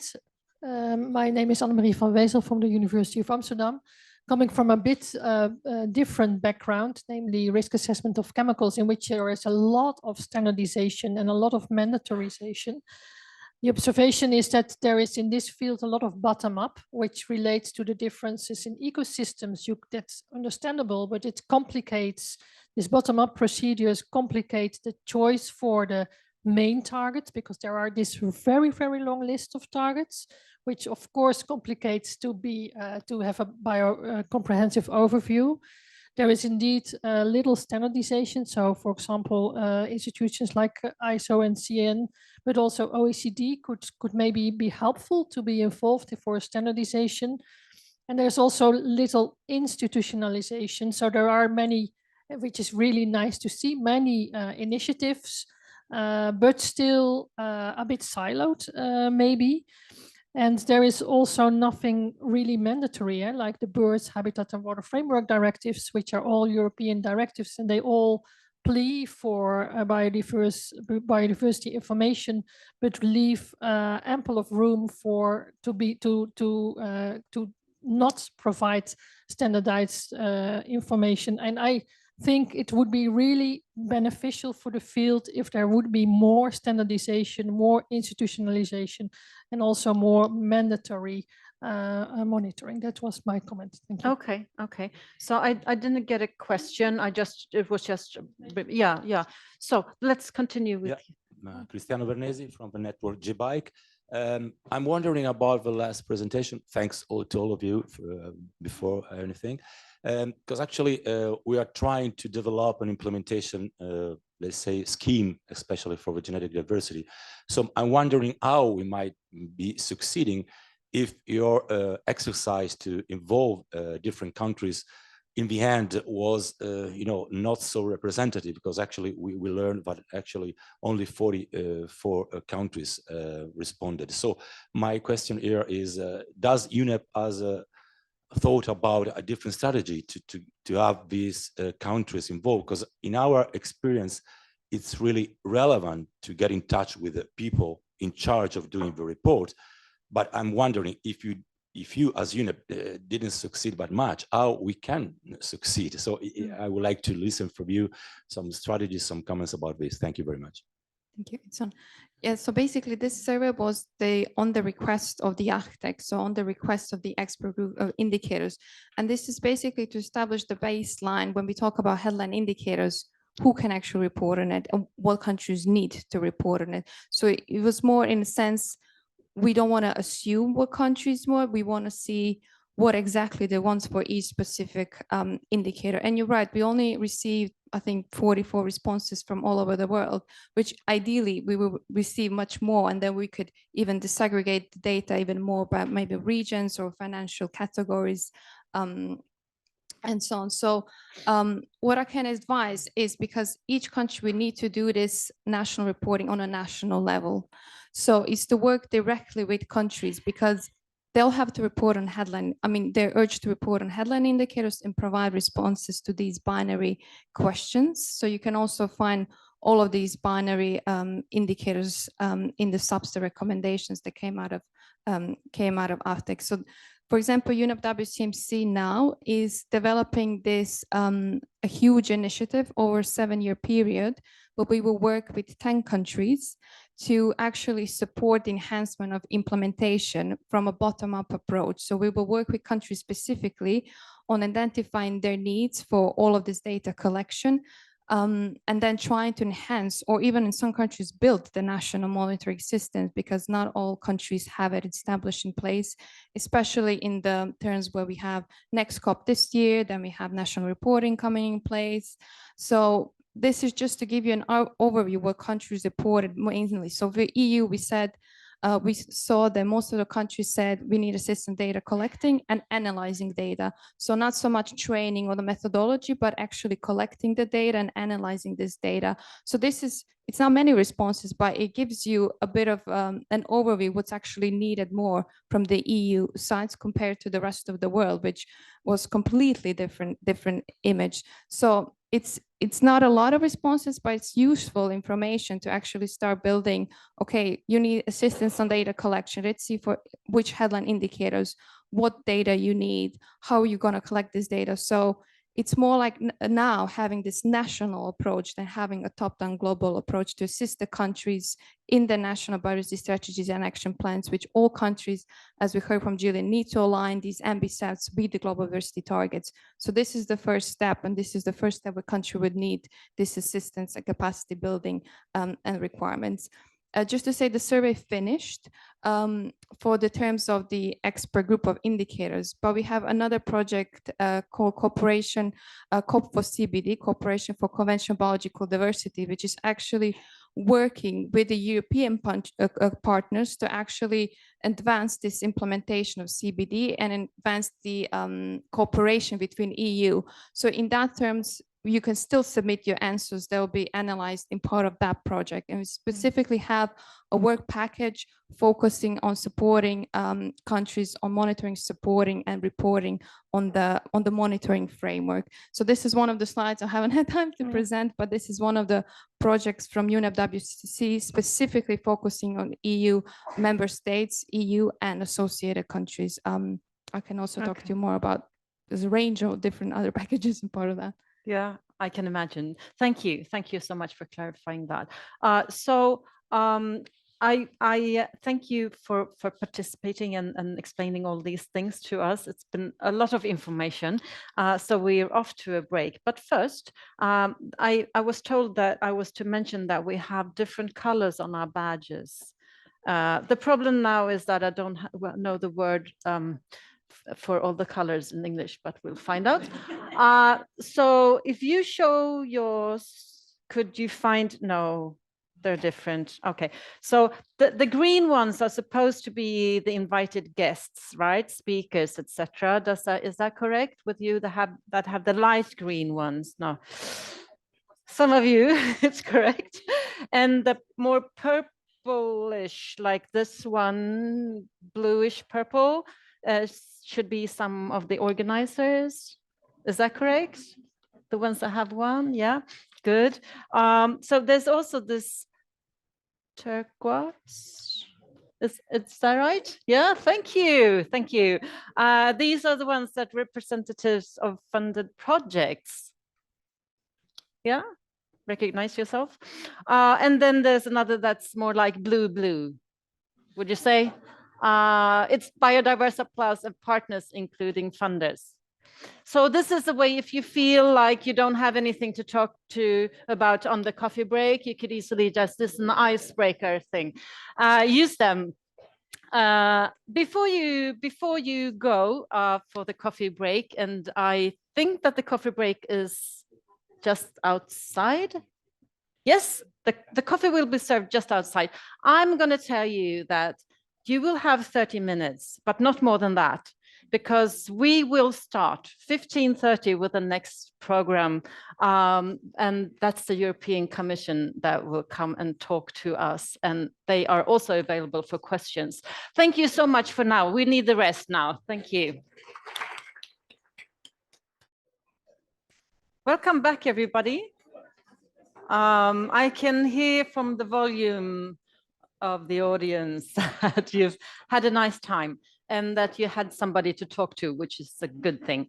So welcome back, and it's a lot of energy in this room, and that's good because we have still important things to talk about during this afternoon. We will now have, until the dinner, have a moment of sharing challenges and opportunities of research and policy. And I think that's really important that we meet and do that together. So the first speakers will be from the EU Commission. That is Bastian BERTZKY, who's with the DG Research and Innovation. And that's Caroline POTTIER, who's from the DG Environment. So please welcome on stage. So I will, you will have your minutes, and you will talk and you use the time as you like. But I think that Bastian, you will start, and Caroline, you will fill in. You can. Yeah, I'm gonna leave the stage. So this place is yours. So, and Caroline, you will give us afterwards an example of how you can use this policy and interaction between research. So welcome. Looking forward. Thank you. We're in on this together, right, Caroline? We worked on the slides together. And okay. Good afternoon, everyone. Really nice to see you. We just got in, but also saw some presentations already. Very happy to be here. We are providing gender balance. We're providing institutional balance between two parts of the Commission, and we hope to entertain you for the next 15 minutes or so with a few things on this really important topic of how the EU supports the harmonization of biodiversity monitoring schemes through various things. And it's actually, well, potentially a lot to talk about, because the Commission or the EU as a whole is very big, right? And we have a lot going on in this area. And you have already heard about some of the activities today. Many of you are involved in activities that we fund, that we support, that we promote. So I think we had the challenge to really identify a few things that we can tell you that may, at least, to some of you be new, or, in part news to some of you. And we'll try that now and see how it goes, right? You tell us afterwards, and I hope we'll have some time for questions. We'll also be here the rest of the day and tomorrow, and we can discuss in the corridors and over dinner and breakfast and whatever.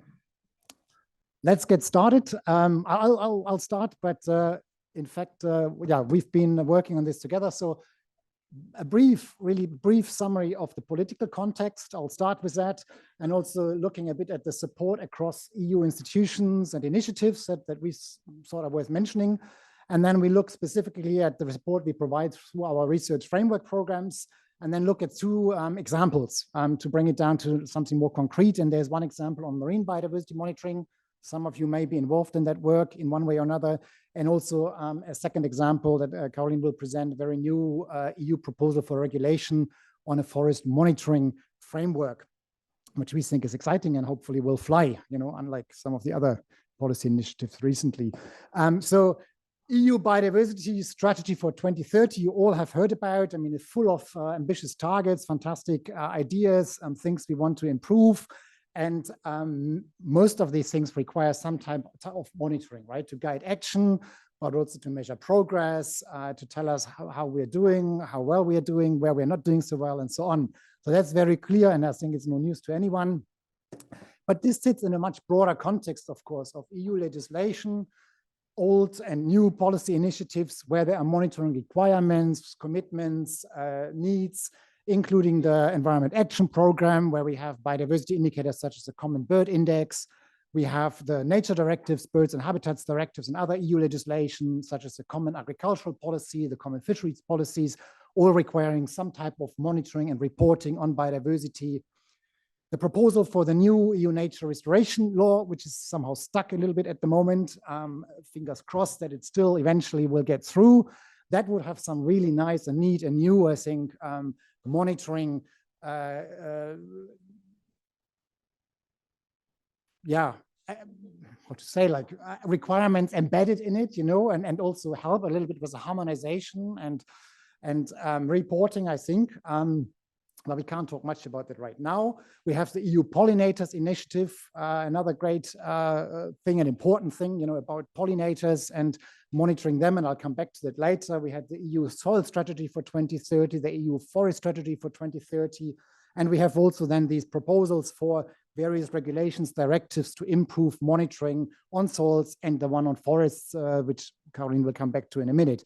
And all of this sits, of course, in the global frameworks, international commitments, the global biodiversity framework that we understand Jillian talked about earlier, and various other multilateral environmental agreements on species, on protected areas, and so on. So quite a complex landscape, of course. Again, maybe not so new to most of you. We as a Commission, we have been trying out for some time to really understand better what we really need to do to improve biodiversity monitoring. And as part of that exercise to understand better the needs, of course, we also funded, developed, and supported the project Europa Bonn that we just heard about a few minutes ago from Ian. And nice infographic here that actually comes out of that project and the work by IIASA, which summarizes some of the key challenges that we still face and the solutions that we may have to address these shortcomings. And that includes the need for enhanced coordination and cooperation. I'll come back to that. The need for more standardization, the modeling and new technologies we need to improve or develop, financial resources, very importantly, and also capacity building, stakeholder engagement, all of which has been touched on before and also is fantastically covered in this proposal for EBOCC.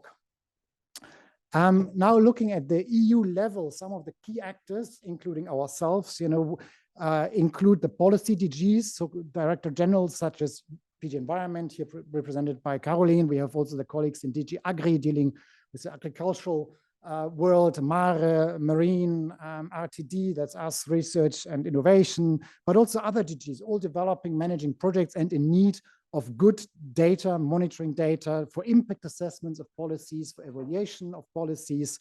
And also we have the several DGs and executive agencies, that's EAs, managing EU funds. And that includes the Horizon Europe Framework Program, but also LIFE program, where we are supporting efforts to monitor, improve monitoring, to report, and so on. And these are also important actors in this field, where we can also provide some of the financial resources that are needed to do all this work.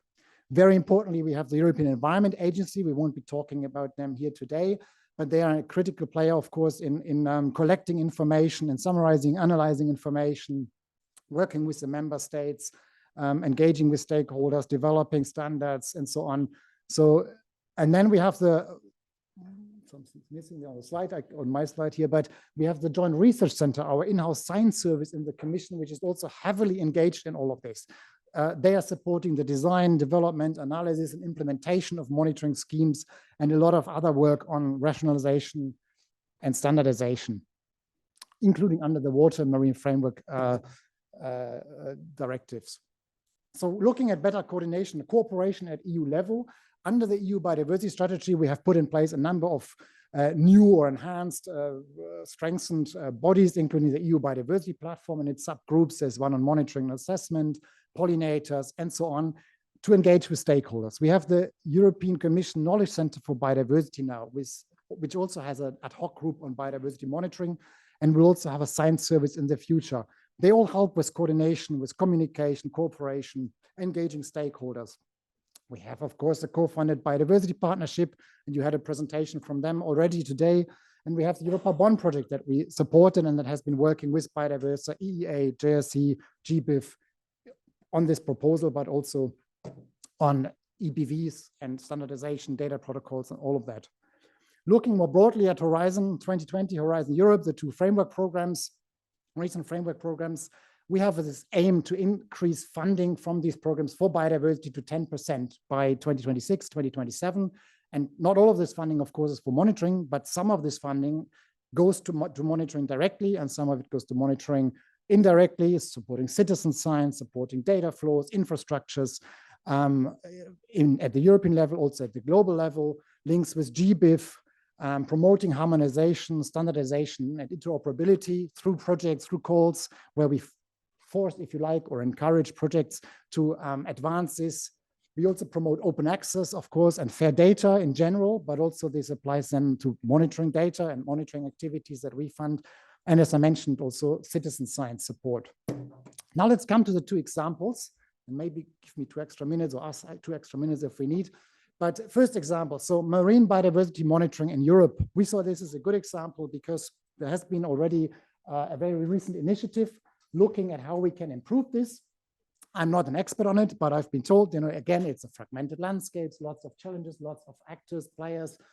So we from the Commission, we commissioned this study, which was published last year, providing an overview and assessment of the current state of marine biodiversity monitoring in the EU and adjacent waters. And that applied the EBV and essential ocean variables framework and identified challenges, gaps, including on data, metadata standards, OpenX, all the same things that we have heard before also for other environments. But the follow-up on this study is ongoing, and this is another study that has been commissioned now for this year that JRC is leading on together with a consortium of partners. And again, some of you may be involved in that work.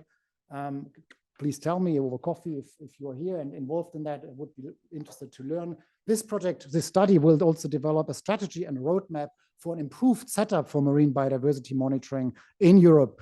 And again, this also tackles some of these issues, with networks and stakeholders, how to connect with them, how to harmonize methodologies to identify actually potential for harmonization, review data flows, and improve in turn, the reusability, accessibility, interoperability of data coming from the different monitoring schemes. 2 workshops planned. I mean, those who need to know probably will know already, but if not, come to see us. I mean, there's a workshop in June, I understand, and then another one in November, which takes this work further, and we expect some outcomes end of this year, which will hopefully then on marine biodiversity monitoring push us a little bit towards where we want to be.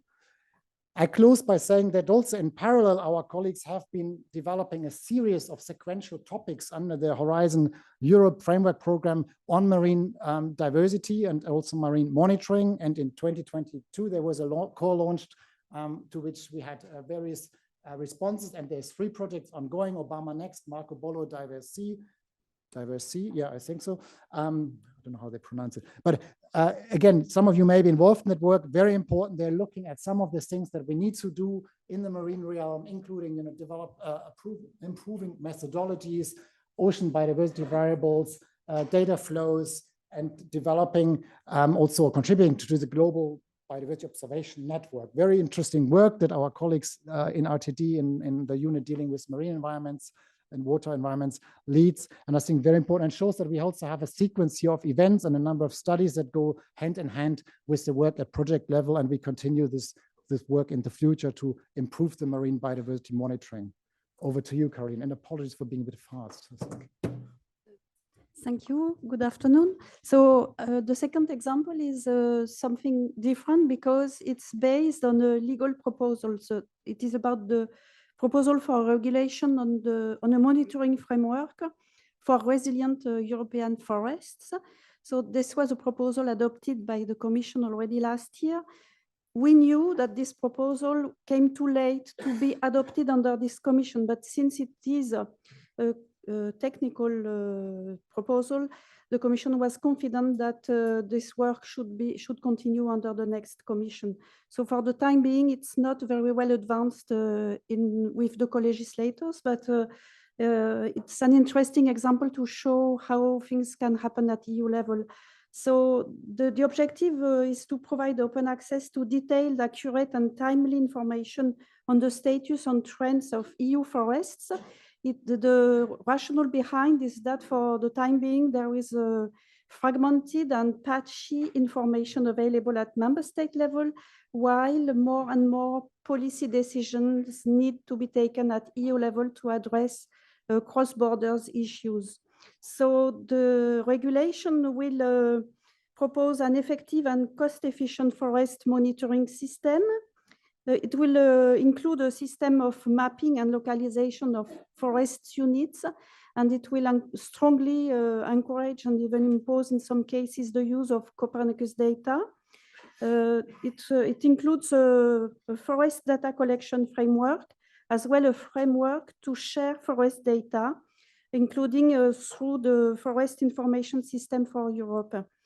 And the proposal also provided for synergies and support to implement other policies like on climate, LULUCF, climate law, bioeconomy strategy, biodiversity strategy, etc. So it's mostly a technical proposal.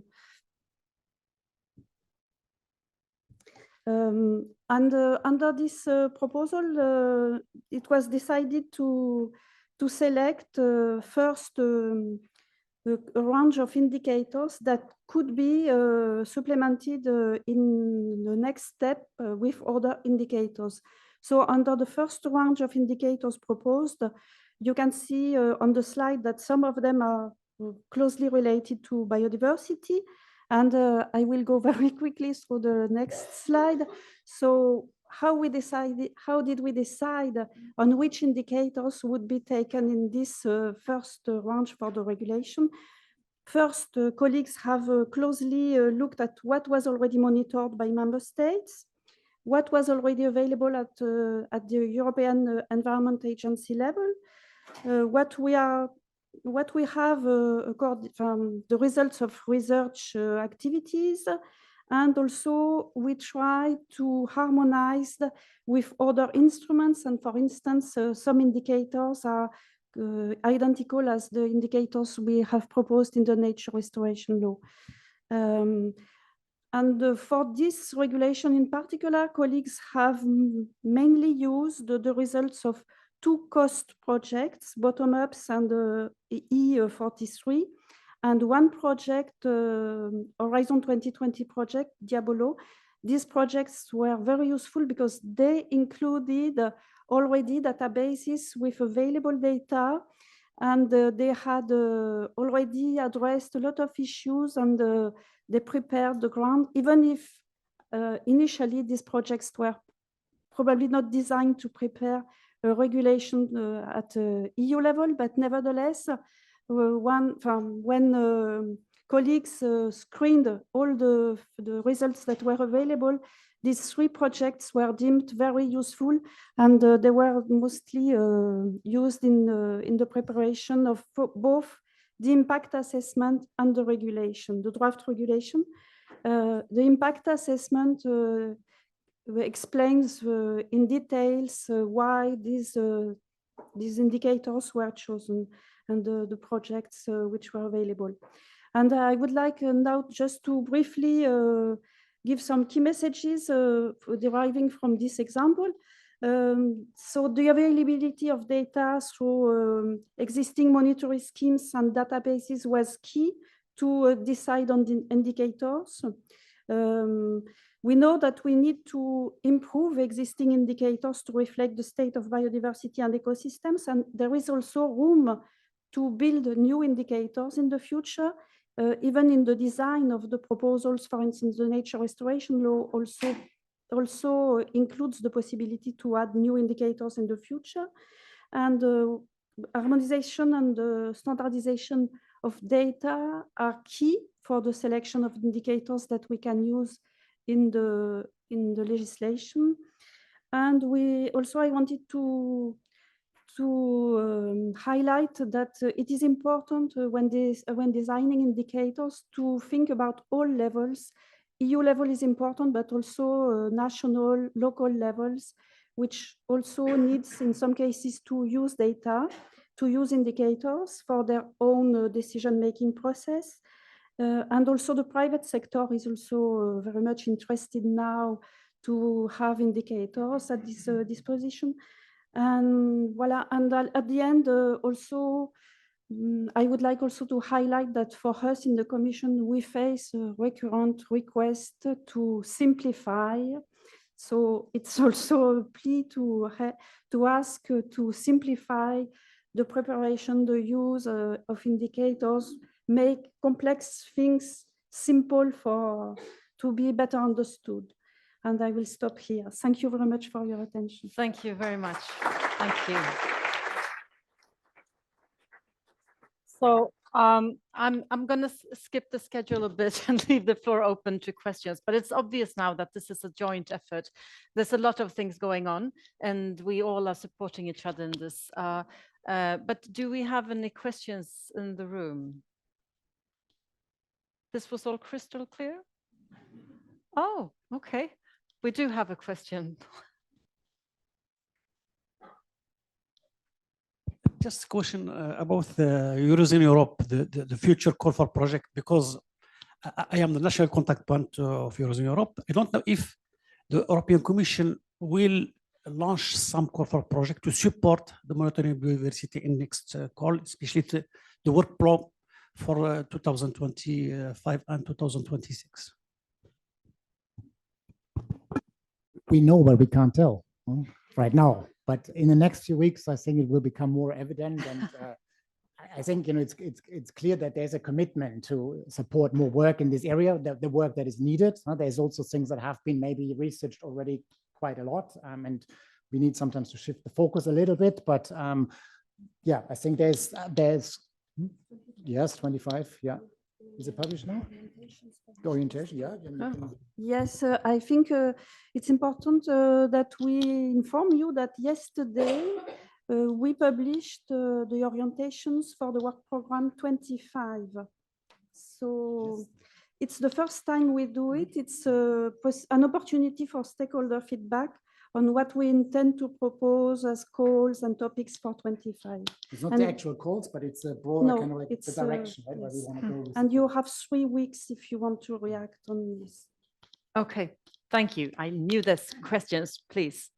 Yes, so I'm a bit rusty on the European figures of research funding. So how much in cash is actually 10% for biodiversity? And how does it compare to climate? To climate, we don't compare so well. For climate, I think it's, what is it, 30 or 35% overall. But there's overlaps. We have many actions that are contributing to both climate and biodiversity, and sometimes 100% here, 40% there, or whatever. The maths in itself are actually quite complex. But no, I think, so the overall Horizon Europe was 95 billion, something like that. And we had the initial years, we had a target of 7.5% for biodiversity. And now we're moving to 10, make it, I don't know what, something between 5 and 10 billion or 13 billion for biodiversity. Okay. We'll figure it out later. You will let us know tomorrow or something. Yes, please, do you have a mic? Yes. Yes, okay. My name is Kirsi-Maria Lonkila. I come from the Ministry of the Environment, Finland. I wanted to continue on the same topic as you did about the 10% share of the RTD inputs to the topic of biodiversity. What could this mean? Do you have any thoughts? Like what kind of activities would it just be increasing the volumes or some new emphasis, or what could it be? Thanks. What could it be? What can we say? No, I mean, so first of all, I mean, as part of the 10%, we of course we will continue to support the biodiversity partnership, and that's actually taking quite a for at least for the next few years. I'm not saying the next decade, but so that's quite a bit of the money as well, a good chunk of the money. As we know, 165 million in total over the Horizon Europe framework program. That will continue, of course. There will be another top up for the coming years.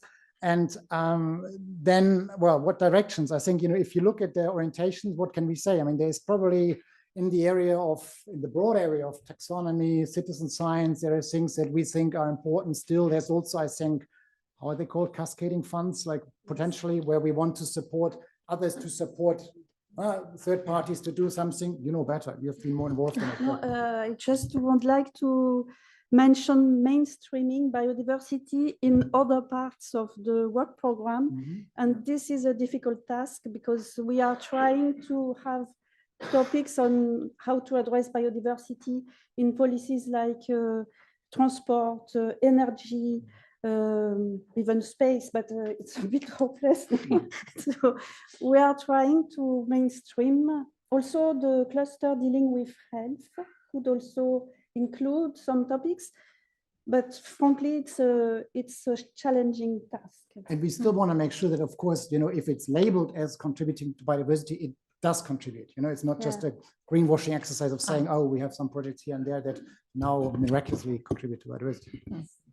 Okay, one last question. Okay, thank you. I'm Jakob Harman Clausen from University of Copenhagen, and here with a Fundai project in Biodiversa. So my question is maybe technical. I'm not sure you can answer it, but I'm curious to this forest indicators that are coming up, whether they are really approaching forest as a kind of production system, or rather a part of nature where you also have forest landscapes and all the gradients to open habitat types. And I mean, a lot of threatened biodiversity is in this kind of intermediate zones between forest and open land.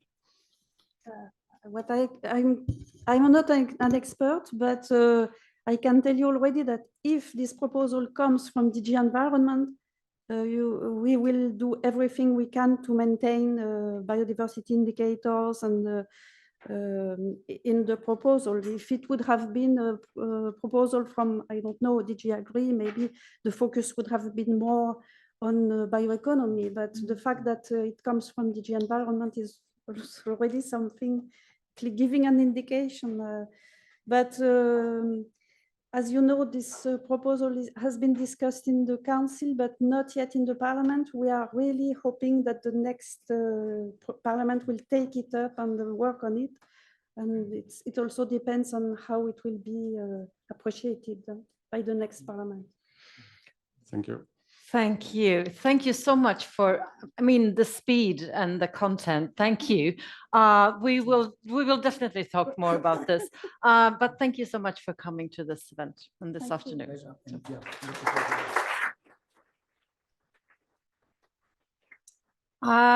So now I will introduce a panel and a discussion for you. It's more about the national experiences from environment protection agencies like ministries of environment and also policymakers on the national biodiversity monitoring programs and all of that. So I would like to welcome you all on stage at the same time and have a seat in these chairs. So Julia SEEBER this is Julia? Yes, welcome. You're from EURAC Research, Italy. And Léa RIERA, you've already met her. Abdelouahid EZZARFI, You've been posing questions, but you're from Morocco and the Ministry of Higher Education, Scientific Research and Professional Training. Sorry, my mistake. Now everybody will remember that. And, and then also Ian MCCALLUM. So first I would like to welcome Julia. Do you want to use the podium or do you want to, yeah, whatever suits you. Yeah, come on up stage.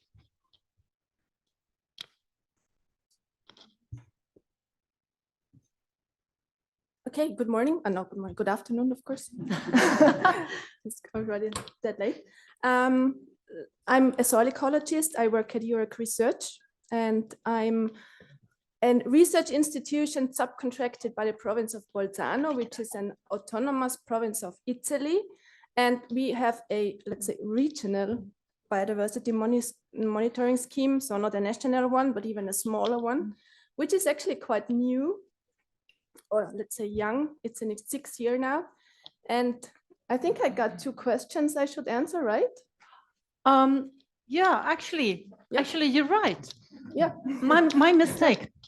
So the thing was that we wanted to know ahead, like how are you using or mobilizing like the latest research and sort of combining it into actual actions. So if you can tell us something more about that. Yeah. Maybe I can also mention that I am also part of the Biodiversa network because I'm the coordinator of the soil pilot, which has already been mentioned today. So I will like combine my answer with the 2 different approaches. So to the question how we deal with, like say, newest research, we are a research institution. So we are a bunch of scientists working on the monitoring, and it's in our best interest to also kind of use the data then in a scientific way. We are using it to publish papers. And since the biodiversity monitoring scheme in South Tyrol is quite young, I think we are quite up to date with the monitoring protocols we are using, but of course there's always new developments. And the thing is that once you have established a monitoring scheme and have decided on methods, we cannot really change a lot because we need to have comparable data. But what we do is we expand our technology. So for example, in this period concerning ornithology, we expand the program to using also automated devices, additionally to the point counts we do for the bird monitoring. So what we try to do is really stay like up to date on all the technologies and really introduce them into our monitoring scheme. Okay, thank you. I think I'm sort of posing the next question as well because you're standing on the podium. Right. So there must be a lot of challenges, right, for you about coordination and monitoring schemes, especially like across borders when you need that. Can you give us some examples and maybe how you tackle that? Yeah, so for once, South Tyrol is a very heterogeneous region. We are an alpine region, and of course we looked at other countries having already established monitorings. And the thing is that since we are so heterogeneous, we had to decide on very clear protocols, and it's not that we use the same protocols at other countries. So that makes it a bit difficult sometimes to compare the data we have with like the neighboring countries like Austria or Switzerland. So it's the protocols that give us certain amount of data and certain types of data, but sometimes they are not really comparable to our neighbors. And if I may like also talk about my soil pilot, which is a transnational monitoring scheme, we had to face in our first year, which was last year, a lot of administrative and logistical challenges, mainly maybe due to the fact that soil biodiversity needs physical samples. So we're not sharing data, we are also sharing physical samples. And sending around soil samples, even in the European Union, it's very challenging. So yeah, I think the logistics and the administration is quite okay. Thank you so much for now. Have a seat, and then I welcome Léa. Would you come? Yeah, you can be sitting. That was actually the original plan. It was me just. It should be working. Is it working? It is. So Léa, so what about you and the research? Because you have a bit of a different hat now, right? I do. Yes. I speak for the French Biodiversity Agency now. Forget about Biodiversa Plus. So how it is in France is like, it's very different according to the different realms. Like for marine and freshwater, it's really structured by the directives, so the Water Framework Directive and the Marine Strategic Directives. Whereas for land, terrestrial biodiversity monitoring, the landscape was very scattered. Initially, we had like more than 200 programs in place, and we still have. And very recently, there was this initiative to structure that as part of a national framework for terrestrial biodiversity. So that came out last year. And it was really a negotiation process between the Ministry of Environment and experts from the French Biodiversity Agency. So we see the connection between science and policy there as part of this, building this framework.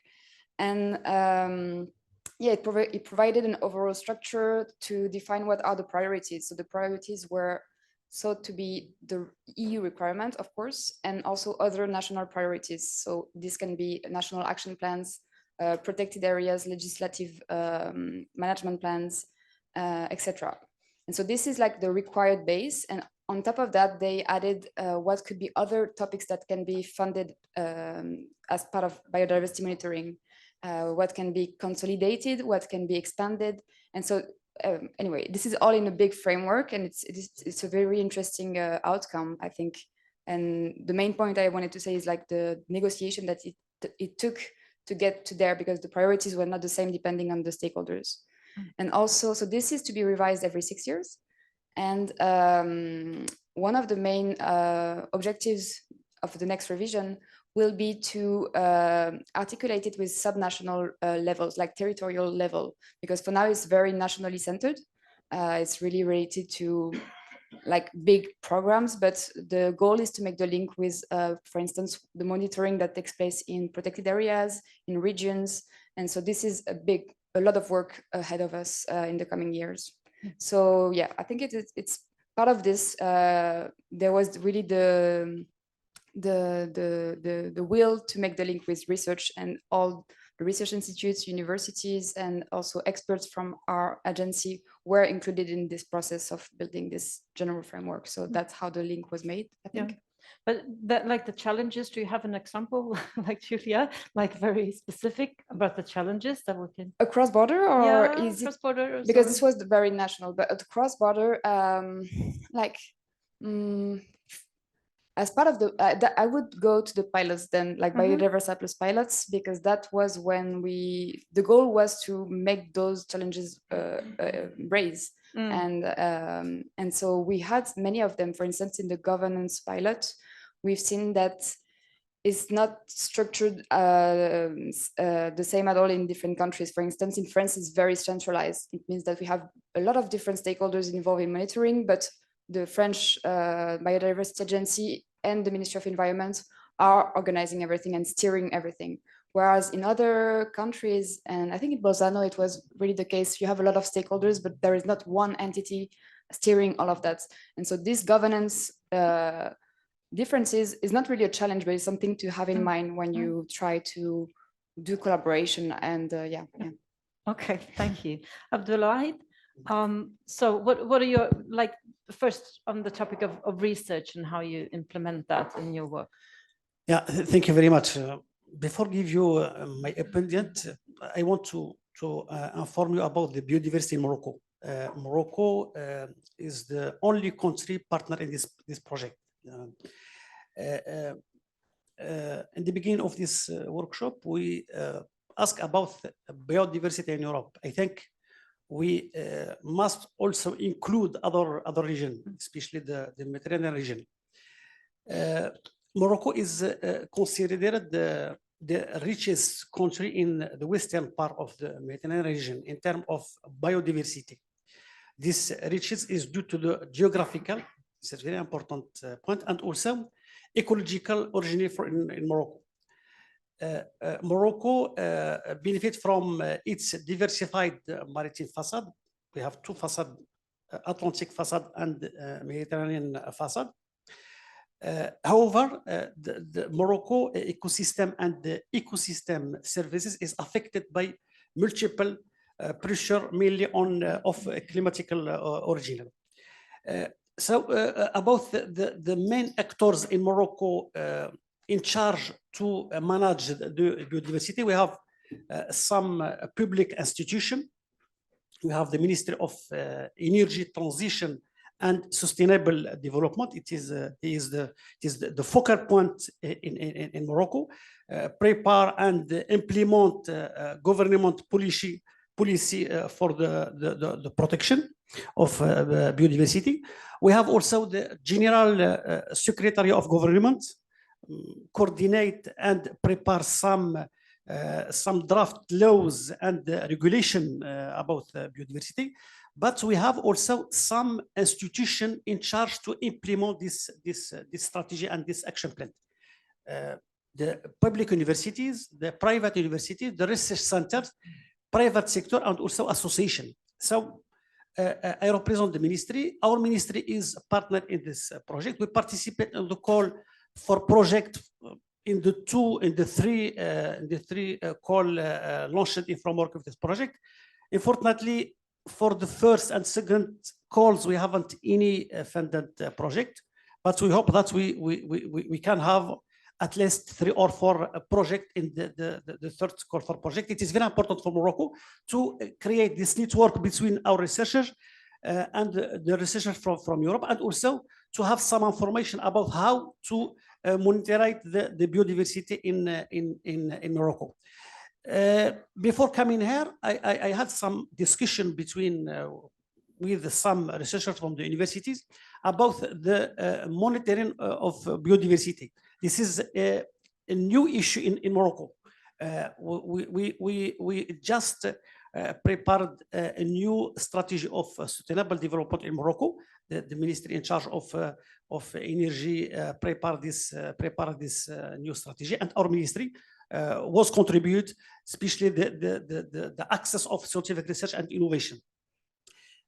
We received lots of proposition about thematics concerning the monitoring of biodiversity. We want that the next call for project take into account this thematics, and maybe also in the next workshop that will be organized in Paris in next May, we can present this thematics in this workshop, and also it is opportunity for us through this workshop to prepare some action in national level to implement this new strategy, especially the access of considering the monitoring biodiversity in Morocco.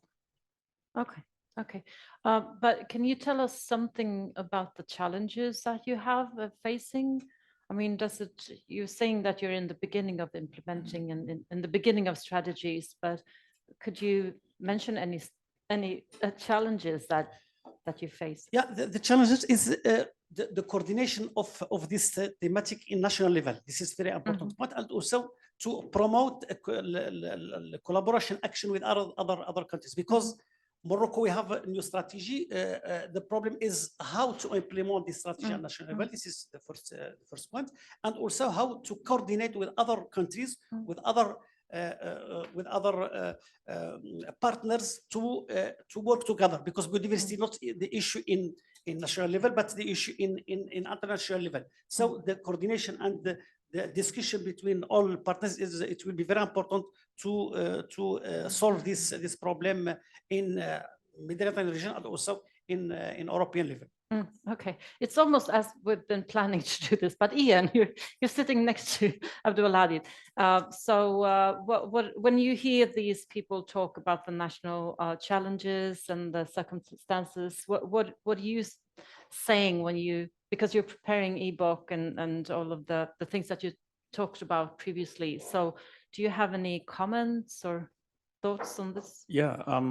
Yes, I mean, I probably said most things in the presentation, but I think I like this very much, this example of the soil sample. So, I mean, that points out and immediately a challenge about how do you simply share those things. And if you wanted to coordinate soil sampling at Europe and you need to start sending those soil physical samples around, these things can be challenging, we know. But yeah, I mean, there are many aspects. I was discussing a little bit in the coffee break as well, and several people were asking too about how they could actually participate as a project in such a coordination center. And we were also, your question earlier about Morocco's case.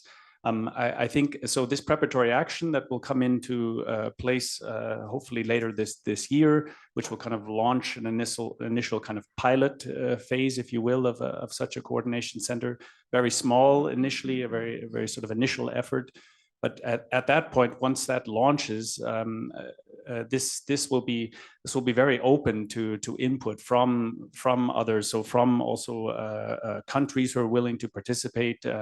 I'm sure, and certainly also projects. We were talking about these sort of thematic hubs that could be built in place to allow for additional input on specific factors. So I think this center itself will be very open and flexible, and will be kind of built going forward. We put sort of together a proposal now, but it's by no means fixed in stone. This is very flexible for moving forward. But it will be a lot of responsibility on the EBOCC to sort of connect all the dots, all the people and the legislations and the policy and the nations. And do you think that it's actually possible to do that? Well, it's very, very challenging for sure. The one thing that we have seen, though, in the course of the last 3 years and organizing all of these different stakeholder events and interactions and building up this members network, is there's a huge amount of goodwill in the biodiversity community in Europe. And I think also coming from the Commission, there's a real urgency and a need to support these efforts. And similarly from the academic community, from private industry, from government, from agencies, there's a huge willingness and understanding of the situation and a need to take action and move on this. So I'm quite positive, actually. Yeah, okay. Yeah, but of course, it's a huge challenge and it needs to start small. Yeah. So Abdelouahid, it needs to start. When you hear Ian talking now, is this comforting to you? Like this could also be of relevance to Morocco? Yeah, absolutely. I forgot just to add very important information about the geographical places for Morocco, because we are between African countries and European countries. We can help or disseminate some practice, some information through this project to African Union countries, because we participate in some meeting in framework of African Union, especially the specific Commission on Science, Technology and Education in African Union. So I think that it will be very important for us, for Morocco, by participating in this discussion about biodiversity monitoring in Europe, to disseminate and also to inform some African country partners of Morocco about the best practice, and also about the main challenges that we will be front of in the future. Okay, so there is actually time for a few questions from you as well.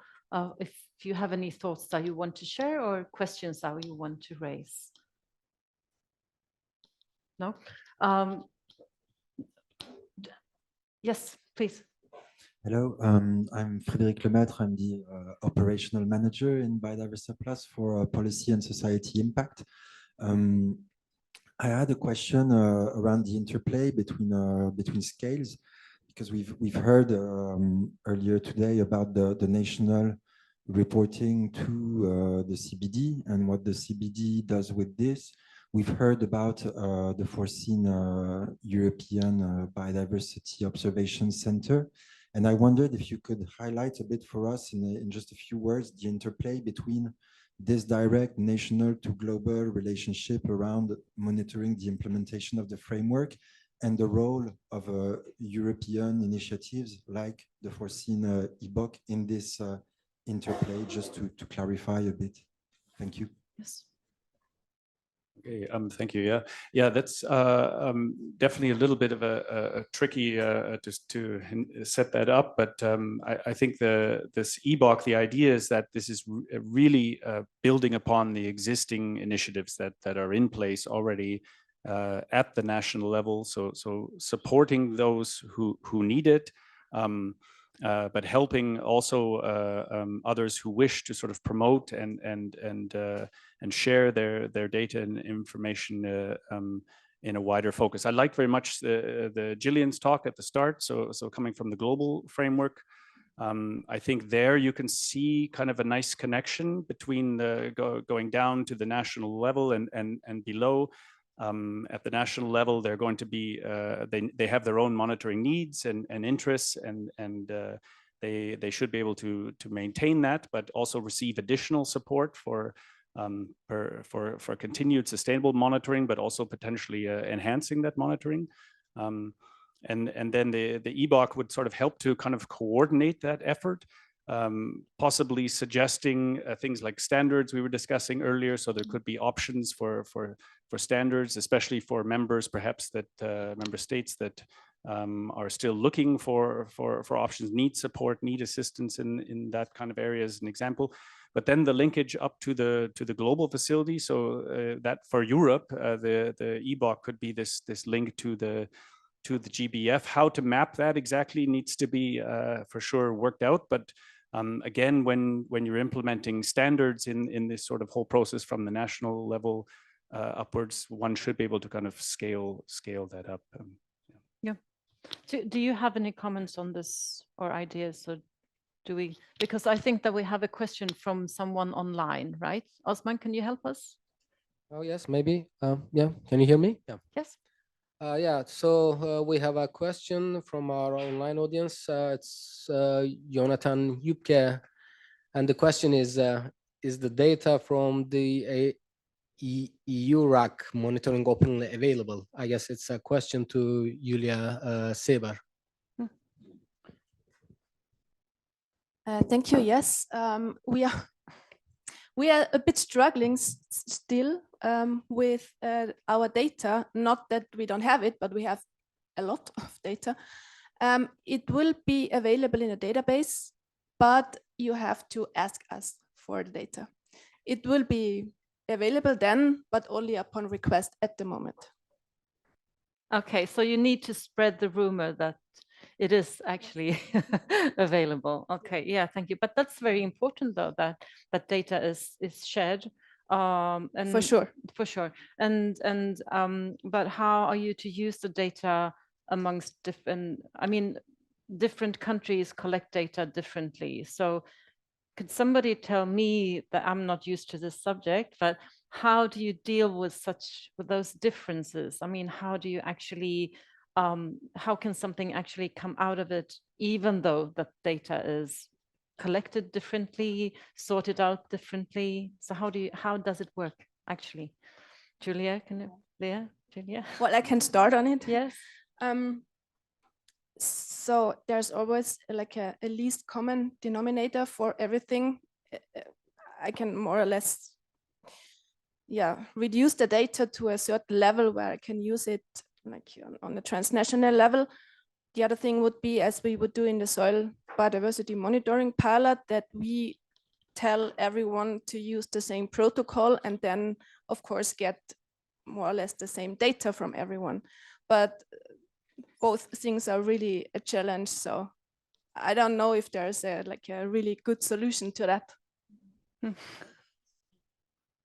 I was just to add the EBV layer on that, is that even like the interest of the EBV is to have something that can be the same, that we all use the same language. From the raw data, we go one step further and we try to give a piece of information that is that everyone can understand and have the same understanding. And so EBV is a key, we think, is a key element to speak the same language with regards to coordination. Okay. Ian, you want to say something? Yeah, just a quick follow-up question about that data, for instance, just as an example. So currently it's freely available, but it's not currently open, right? It's not online. So I'm just wondering why, as an example, sort of why that's the case. So what's holding that back? Is it funding or time, effort, probably all of those things? Well, exactly. It's mostly all of the above. And the database is not public yet. It's based at the Nature Museum, but it's not that it's out there in the open. So if you want to use our data, which is really not a problem at all, you just have to make a data request and then you get it in already a usable format. Okay, yeah, good to know. So we do have a question over here. Yeah, I'm Andy Bruder, coordinator of Most Fun, and we work with aquatic fungi biodiversity. But my question is maybe to Léa, because you made a comment before about the situation in France, and in particular about maybe building up national biomonitoring programs and using existing infrastructure. You made a comment about the Water Framework Directive as one of those sources of maybe data or procedures. And we have run an analysis, not on fungi, but on other small organisms in freshwater, so insects. And from our perspective, this existing directive, which has had a lot of experience and harmonization over the years across member states, is not targeted at biodiversity monitoring for this group of organisms that I deal with.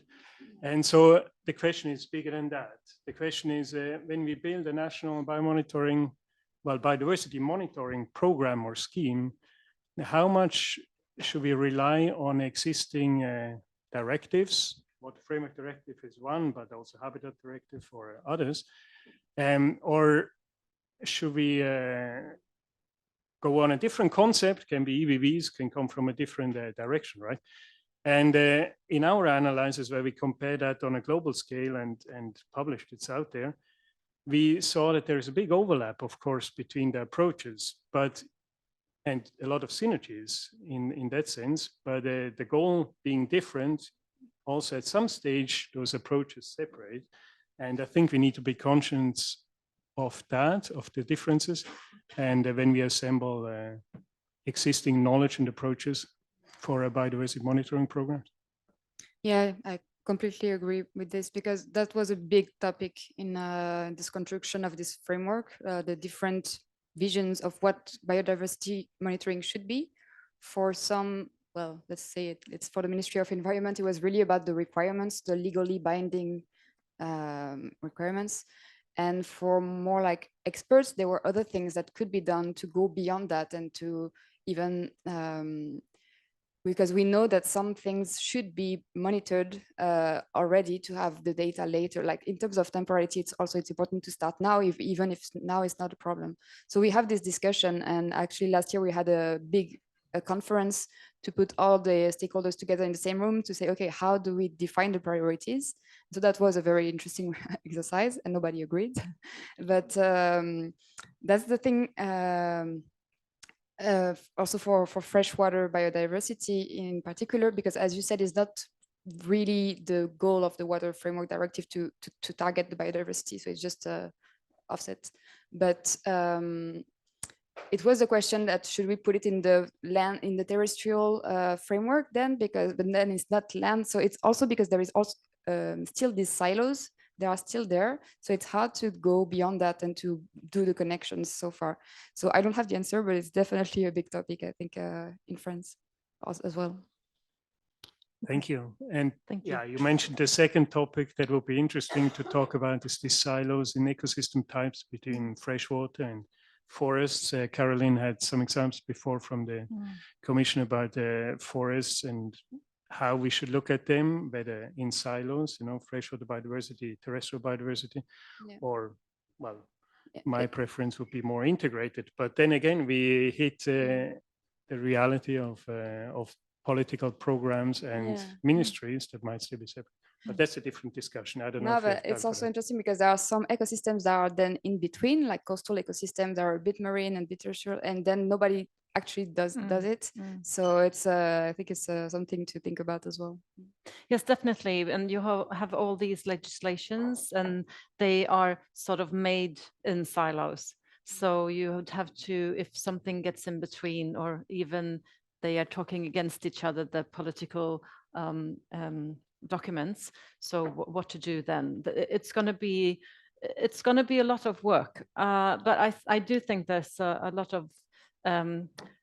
of people and organizations working with this. So, but I would like from this panel, if you could just very briefly, if you were to choose like one thing that could be a game changer in all of this, could you let us know? Because sometimes it's really important to understand where are the actual keys to this. We can understand there's problems with the soil, but is there a key that we can sort of hang on to? Julia? Well, if I have to answer for soil biodiversity, it's definitely the species identification, because it's such a huge taxonomic variability in the soil, starting from microbes to microfauna to macrofauna. And that is one of the biggest challenges. I know there's eDNA out there, but it's not so established yet. And we would need some tool to better get a picture of soil biodiversity. However that is done. However, but still, that's your hope. Yeah, Léa. Yeah, it's maybe too broad and extra, but I think that we talk about research and innovation, but as part of the research, there is all the social science part that we never take into account. And now we know that biodiversity issues are more than just technical and scientific, and we need to also, because these silos and these negotiation processes, they all take into account power relation, political issues that we need to better take into account. And I think now it's still very technical. And well, I say that because I come from social science, so I pray for my thing. But yeah, no, I think it's important because it will give us other tools to think about how do we define priorities, and yeah, how do we make better citizen participation, democratic processes, etc. Yeah. Yes, thank you. Abdelouahid? As a ministry, our ministry is involved in two main issues about biodiversity. The first issue concerns the training. So in our university, we have some models about biodiversity, and we will include monitoring biodiversity in the next modules in our university. The second point concern the scientific research and innovation through the funding of project research. So it will be very difficult for us to launch a call for project in national level, because we haven't some information about the problem on the monitoring biodiversity. For this, I think that this workshop and also this project, it will be a very important opportunity for us to know what exactly the problem about this monitoring, biodiversity monitoring in Europe. When we ask Europe, the Mediterranean region, and also the other countries, biodiversity is a common problem and common thematics for all countries. So it will be very important for Morocco to coordinate with some European partners an objective to set up our new strategy that we had prepared in national level, to implement and to make some action in national level, especially the funded project and the collaborative project between the partners. Thank you. Okay. Yeah. Ian. Great, thank you. Yes, maybe I just pick up again on this water framework directive example that was mentioned. I think that's something that we also were hearing again and again in the course of Europa Bonn, that the data being collected to support the water framework directive is actually quite advanced. So you have standards in place, you have quite good spatial coverage, even the temporal coverage is there. There could be improvements made, of course, and there are some gaps, but there's a lot of very good data being collected. And but what's perhaps missing to some extent is some of the raw data. So there's a lot of data sitting there behind the data that's currently being provided. at the EU level and at the national level. And if possibly, if we could tap into that data, more could potentially be done. And so that's maybe one example of what such a coordination center would try to improve. Okay, yeah. Thank you so much for being here and explaining and trying to sort out the important questions. We will not solve the questions today, but now at least we have raised them, which is a good start for something. Thank you so much for being here. Thank you.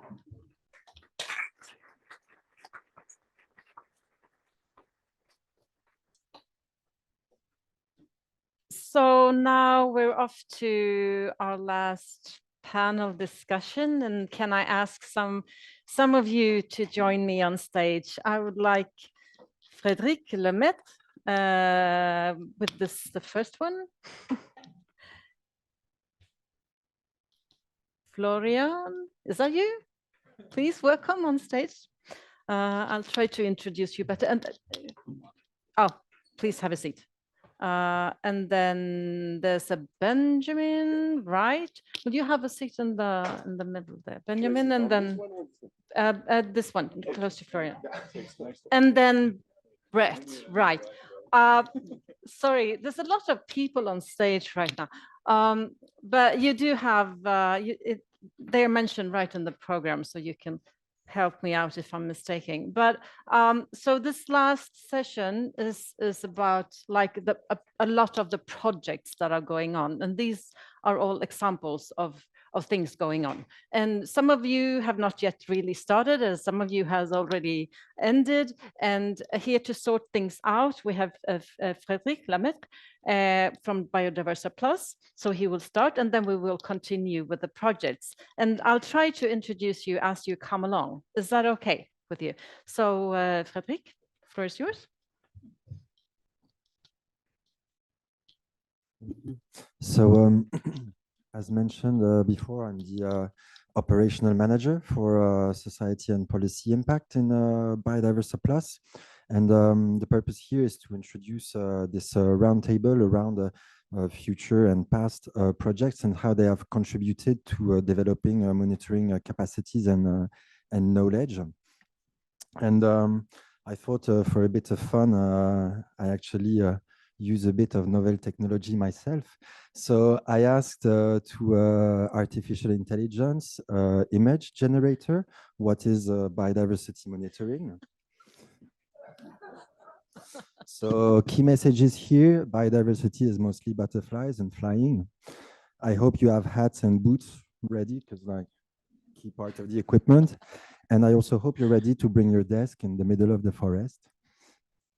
And then I thought this is quite an archaic vision of what biodiversity monitoring is. So I asked, what is research and innovation on biodiversity monitoring? And get this. So much fewer animals, especially on this one, some unidentified animals on the other one. And what I got from this, however, is that it's suddenly very technological. And it's there's not much biodiversity involved anymore in this bigger picture, but there's this idea of the world as a system. And then I did think in the few images around, beyond the 20 images of drones, I did think a few of them hit the nail on the head. For instance, you have at the bottom, if you are a researcher doing biodiversity monitoring, you need a hat. If you are a citizen scientist, you need a hoodie. And the guy at the bottom here kind of inspired me into the thinking. I assumed this was a citizen scientist. And one concrete example I could draw from previous projects on this is from Urban Gaia project, which was about urban biodiversity and green infrastructure to increase city resilience. And what they did on the citizen science component of the work is to use MapNet, which is an application for mapping uses of ecosystems by people. It was developed part of the Framework Program 7 project Esmeralda. And what they did is that they contributed to first developing the ecosystem services component further in there. Then they also advanced the user base, especially in the 4 countries they were active: Portugal, Lithuania, Belgium, and Germany. And so what they do with this is that they map nature services provided by green infrastructure, looking at, for instance, what's a good site for biking, for bird watching, etc. But they also map issues such as bad water quality or pests and plants causing allergies and hay fever. And what they did is also they had a specific campaign to promote the use of this app by school students 10 and above. And this really resulted in a lot of contributions that you can see on the map here. They also translated the app in 4 languages of the countries I mentioned, and they used the data collected to develop indicators to better evaluate, manage, and work with the performance of green and blue infrastructures in a city in a way that's more in phase with how citizens use. And I use the opportunity to link up to the point about the social dimension of these green and blue infrastructures in urban context, and the need for more socially relevant data around biodiversity and ecosystem services. You can see here a few of the graphs they produce from there in terms of what people use them for, what motivates them to go across these 4 countries. And here what you can see is that building on this, so first they continued promoting the use. There were a lot of new entries, and actually Urban Gaia directly worked with local authorities to use these inputs to develop a proposal for Coimbra to apply as one of the 100 EU cities mission looking to work around more climate and biodiversity friendly cities. Of course, I also have to go into a technological example, because they are not totally wrong about the drones, although here we're at the level of space because it's satellites. DIRES, which was a project using satellite imagery to assess the presence of invasive species, especially of this moss, Compolypus introflexus, which comes with a number of issues in some areas. It's replacing existing moss. It also favors insects and not so more flies, etc., and not so much biocontrol species. And what they managed to do is that actually they used they managed to calibrate to identify through satellite images where you have likely a strong likeliness of presence of this species, where you would have a strong likeliness but some elements preventing the presence, and when you have a lower likeliness of presence. And using this, they were actually able to advise. So they developed a toolbox for anybody to use this. Or not exactly anybody, because you have to train a little bit. So they did also some training courses with local authorities, with students working more on remote sensing approaches. And actually, one nice example of an outcome of this is that going into the field in some areas, in a protected area where they had seen that there was a high likeliness of presence, they actually were able to confirm this presence with the local authorities who had not spotted this yet. And a last example, which I like a lot, and Silke is in the room today, it's from our Globam project, which is this time around aerial migrants. And what I wanted to pick up from this project is that it's working around conflicts between aerial migrants, so it's birds and bees and that do big migrations, and renewable energy. And actually, Silke and her team showed that you can use meteorological radar data to identify in real time, aerial migrant flows. And they also showed working with energy production, here wind energy production facilities, that by using this information and taking out of production the site when migrants are passing through, it was actually much more economically effective than having to deal with the repair of collisions and stuff afterwards. So it makes sense for biodiversity, it makes sense for business. And now enough examples from my side.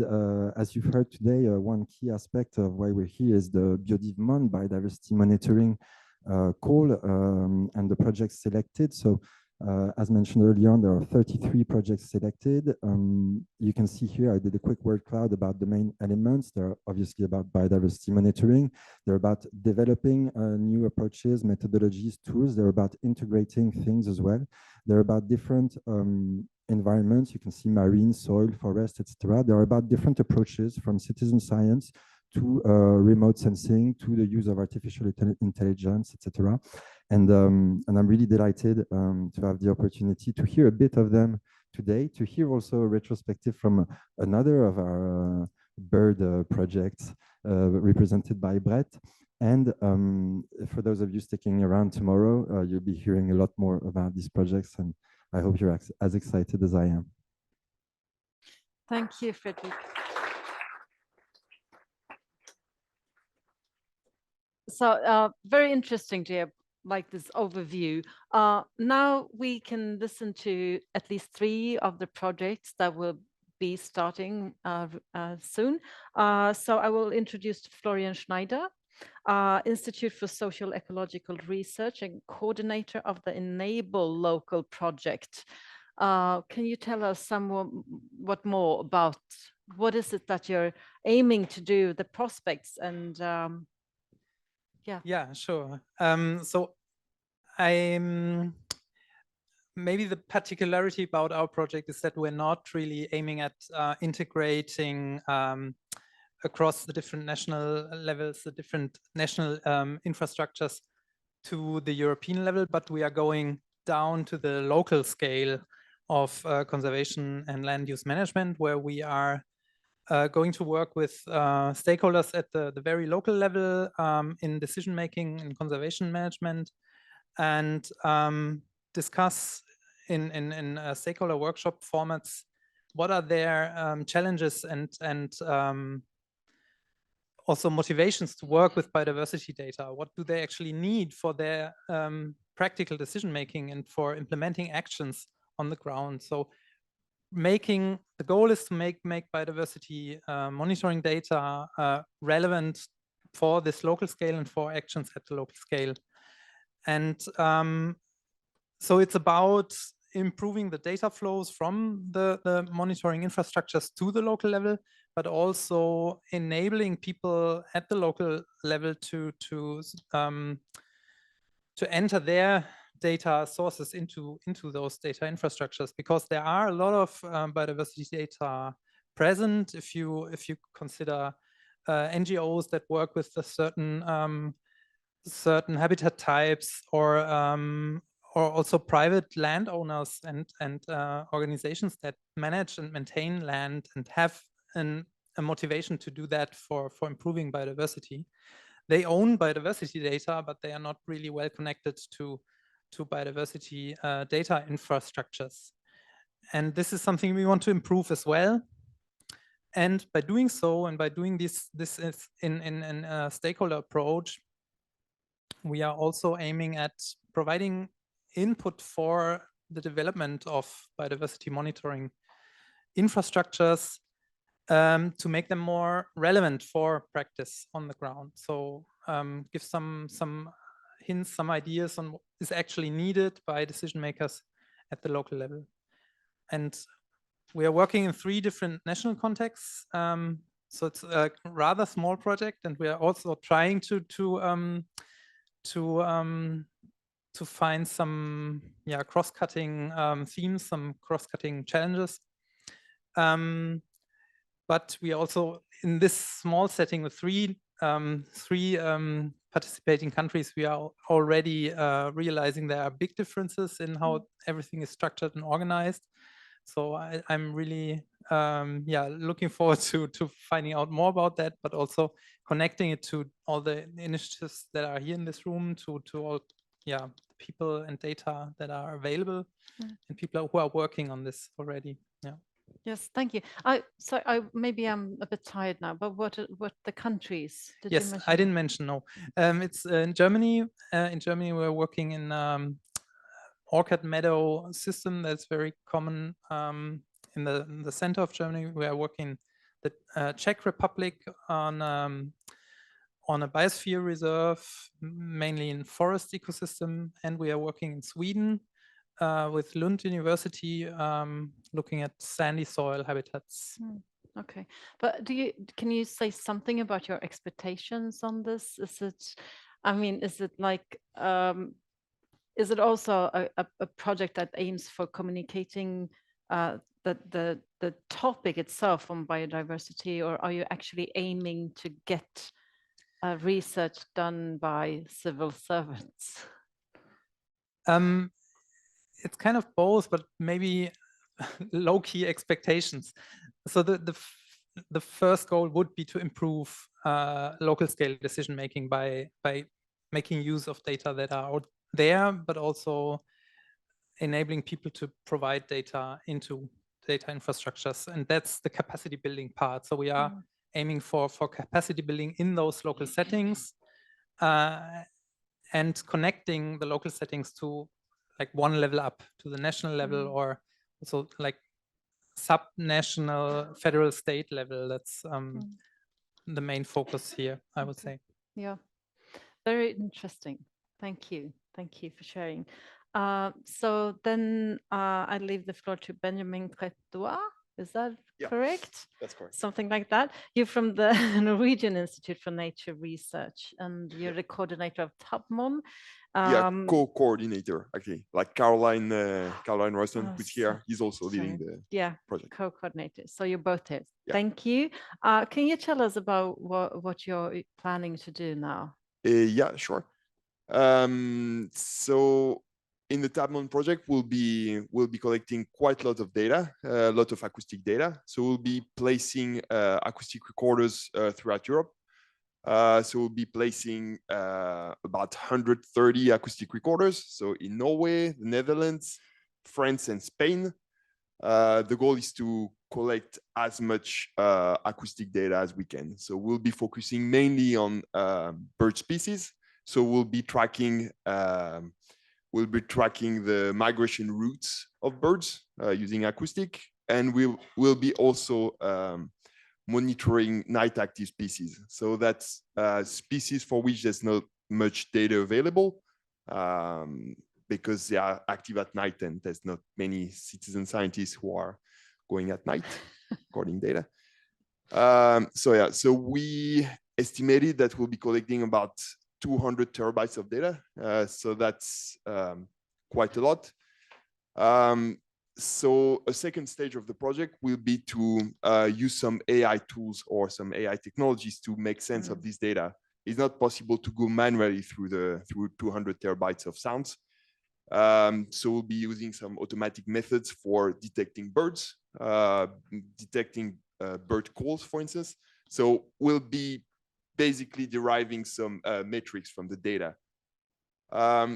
All these bird identification and all these metrics will be used to produce some EBVs also. So we believe that EBVs are pretty useful for communicating the results. So yeah, that's why we will. Sorry, what's the EBV? Essential biodiversity variables. Yes. That Okay. I think we talked about it. Yeah. But But it's my duty. So basically with the EBVs is just as someone mentioned, is really standard vocabulary. So it has its drawbacks, but it also has its advantages, I think. So can I ask you about this acoustic recordings? Is that a common way to sort of get data in this field? I mean, that's pretty novel in a way. So ecologists has been recording some acoustic data, but at really local scale. So I think we're the first project doing a transnational acoustic monitoring. This is actually important because this data will be pretty standardized. So we'll be collecting the exact same, I mean, not the exact same data, but we'll be collecting the data at a really standard format. So that will facilitate a lot the analysis, actually. Yes. So you're already thinking about connecting the dots between countries and science. Yeah, that's interesting. We're also thinking about connecting the dots with other existing projects. So even though even though we'll be collecting like standard data, we'll try to find some strategies to integrate them to all other like local acoustic monitoring projects or even to citizen science data sets, etc. So we're trying to connect the dots, basically. Okay, yeah, very interesting. Have you ever heard about this before, like recording data, acoustic? Okay, yes. So, okay, not so impressed. Okay, I am. Anyway, thank you so much for being here. Then our next speaker is Martin Potthoff. Is that you say Potthoff? Yeah. Something like that. You're from the University of Göttingen and the coordinator of the Soil Rise project, and that's and you're from Germany. So can you tell us what's your plan? Yeah, we cannot record any acoustics because earthworms and most of the soil biodiversity is not even making a sound. Yeah, maybe sometimes, but anyway. As we heard before from Julia, soil biodiversity is very cryptic and often not, really people are not aware, even the public is not aware, policy is not aware. And we are now trying to, finally do three things. First, get much more data on earthworms. And why earthworms? I may have to introduce this also. Most of our organisms in the soil are so cryptic that people don't even know what we are talking about, but they know about earthworms. And so I often say earthworms are the dolphins of the soil biologists.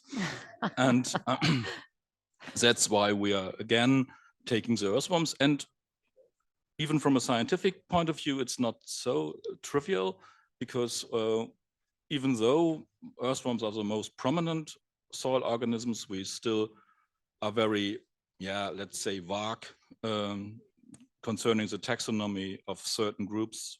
So we talk about species complexes and not about species and so on. And so to make it short, in Soil Rise, we want to enable citizen science to get a lot of data, and hopefully we achieve these data.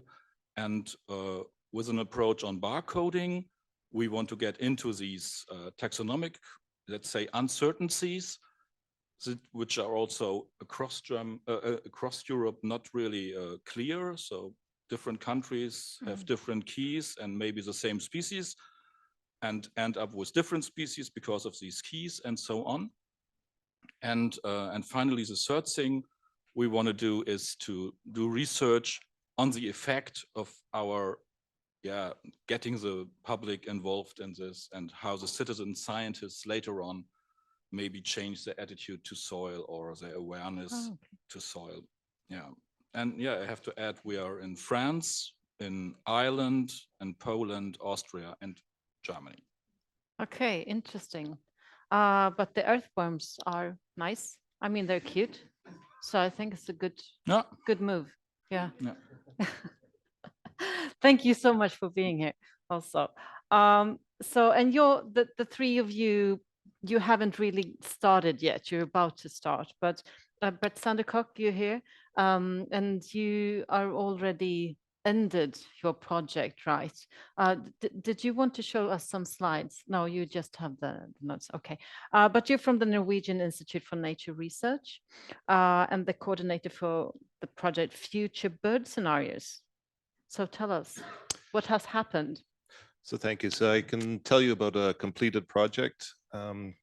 So we've had two related projects funded by Biodiversa. The first one was through BioDivSen in 2017. So this is Future Bird Scenarios, and a current project that was funded by BiodiverProtect in 2021. And both of these are looking at changes in bird distributions in Western Europe in relation to environmental change, so climate change, land use change, and then more recently looking at changes relative to networks of protected areas. So we have a core team with a footprint in Fennoscandia. So I'm based in Norway, partners in Sweden and in Finland. The first call was a joint call with the Belmont Forum, and that was nice because then we could have partners from the USA. So we had the Cornell Lab of Ornithology as part of our research team.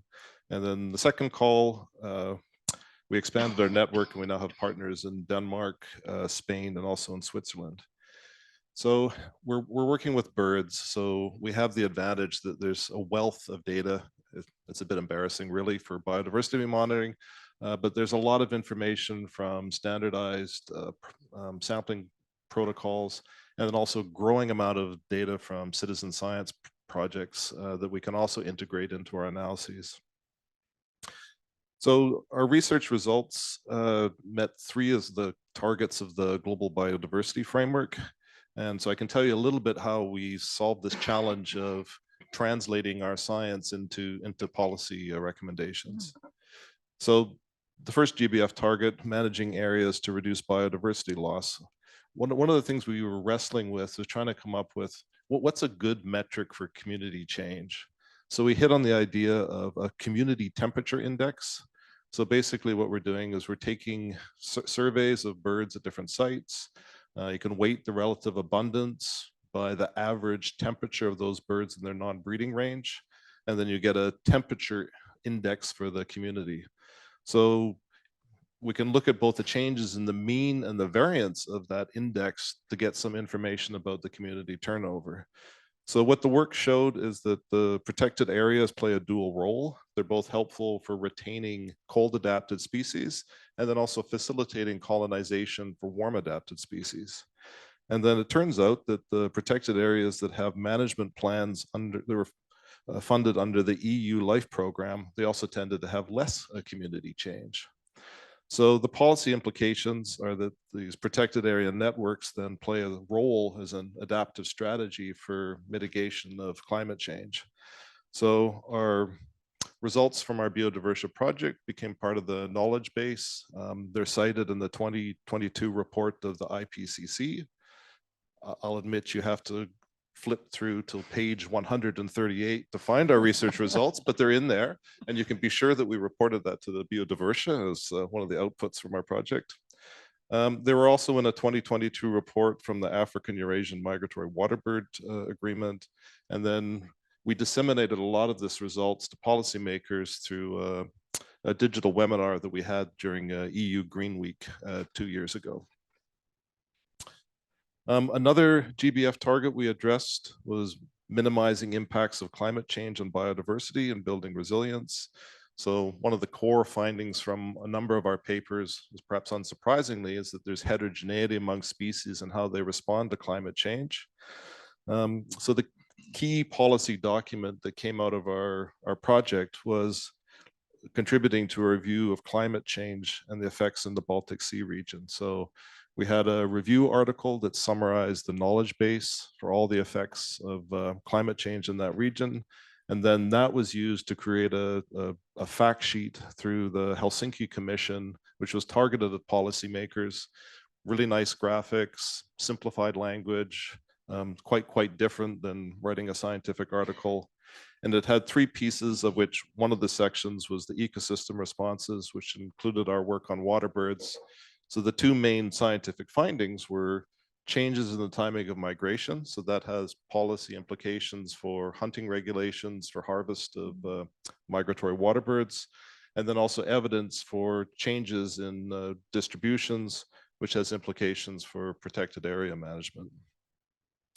The last GBF target, which we contributed to, is target 20. So strengthening capacity building, knowledge transfer, and building scientific and technical cooperation for biodiversity. And some of the core scientific papers that came out of our work were some multi-authored publications. These appeared in Biological Conservation, Conservation Biology, and we had articles with up to 50 authors from up to 40 countries from both Europe and North Africa. And I feel badly for the postdoc that had to enter all that information into the journal websites.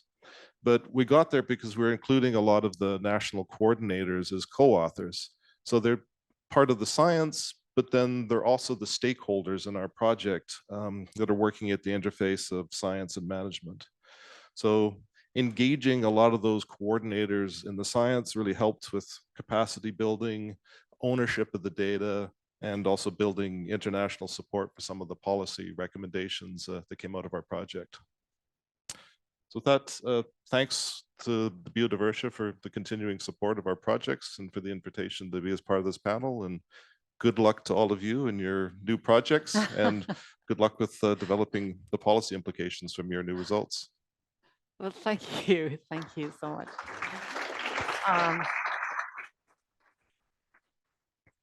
So I won't ask if there's any pressure on you guys now, but it seems like there's been a real successful story and success behind it. But I imagine it's been a lot of work putting all this together. But how can you see that we continue to rely on this kind of research that not only you but others? How can we sort of keep up? Like the research being actually building policy regulations and so forth. So in our case, I think a lot of the success came from having relevant stakeholders engaged in the work. So in the most current project, we're engaged with representatives from AWA, from BirdLife, and they're thinking a lot about the policy arena and the implications of the research results. Yeah. Yeah. So the floor is actually open if you want to pose questions to the panel. The microphones are, I don't know. Here's the first question. Yes.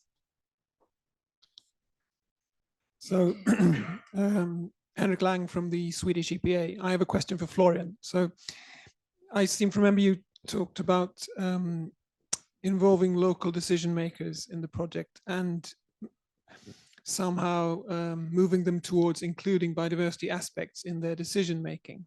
So do you perceive that it's lack of knowledge that is stopping them from doing that now, or how will they change with this project? I imagine it's very different reasons, and we are aiming at also figuring out those reasons and obstacles, and also the state of integration that is already implemented in those three cases we are looking at. I think it is lack of capacities at the local scale. Very often the authorities don't have people that are trained in GIS, data handling, or the data are present, but it's not really straightforward to use them for decisions.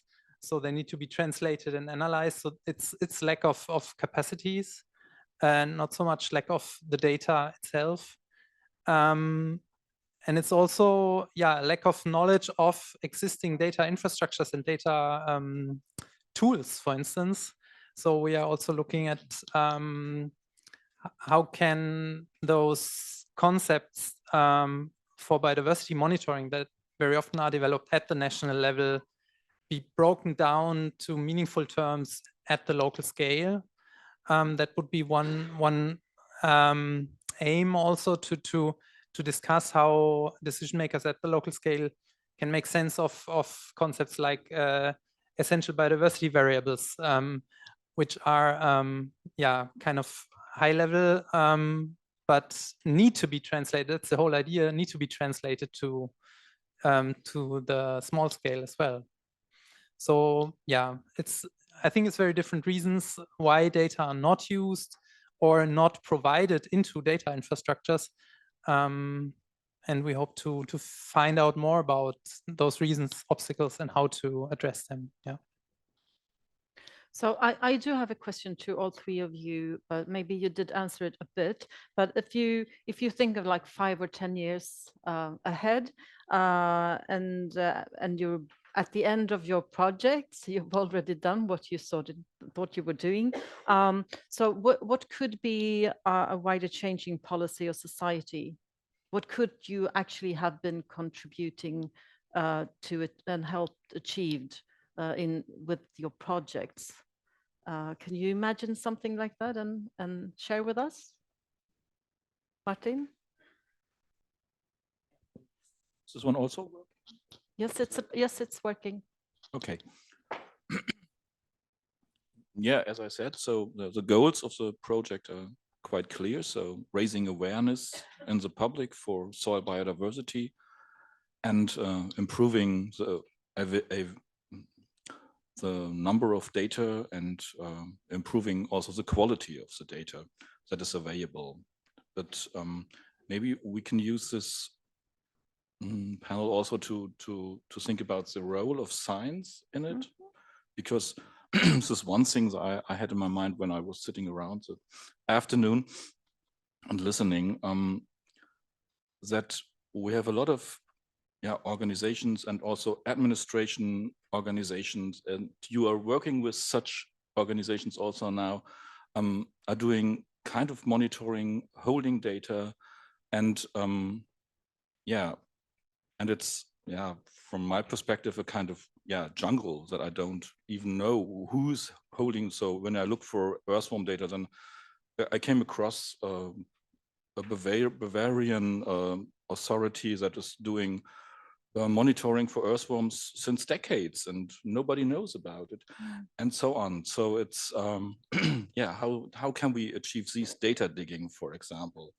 As a scientist, I can also do, I can just go in the field and sample much more earthworms, but maybe we have also to think about other things. And in doing so, and going back to your question with the goals, maybe all these awareness and all these, thinking about it and being more and more in the public, maybe this is also getting these people who, I have all these data, maybe I should call Martin Potthoff and Göttingen and so on. Yes.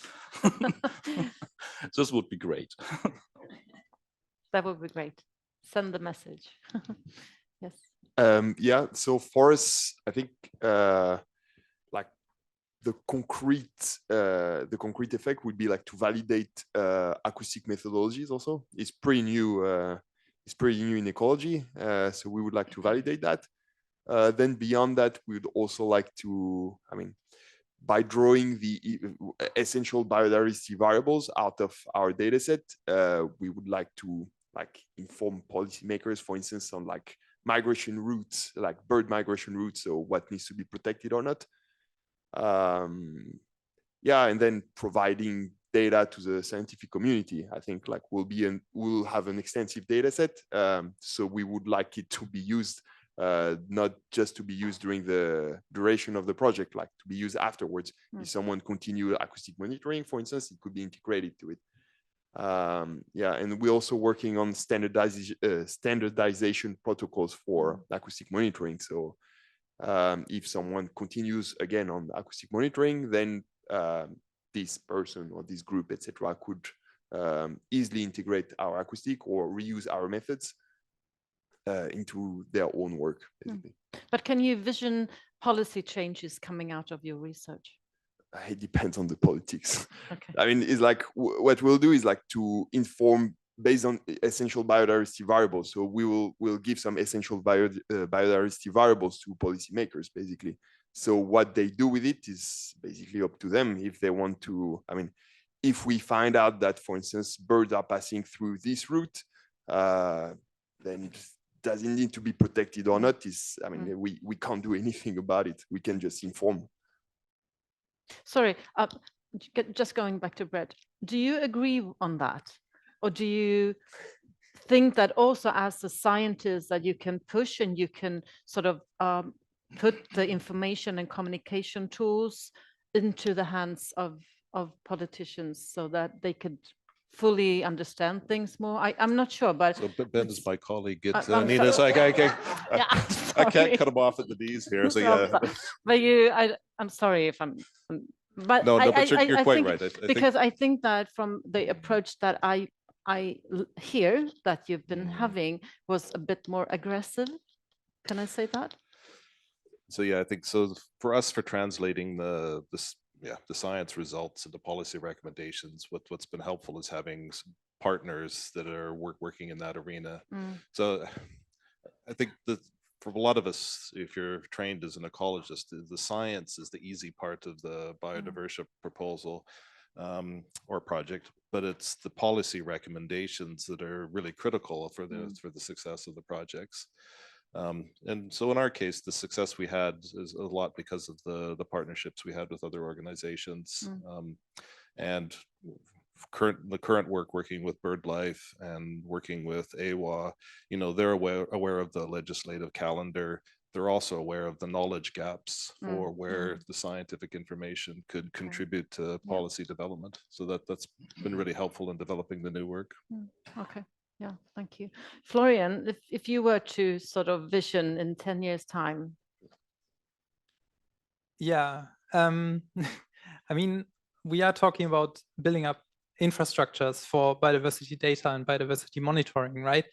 In very broad terms, in terms of building up the data infrastructures, but also the procedures, the protocols for assessing these data and so on.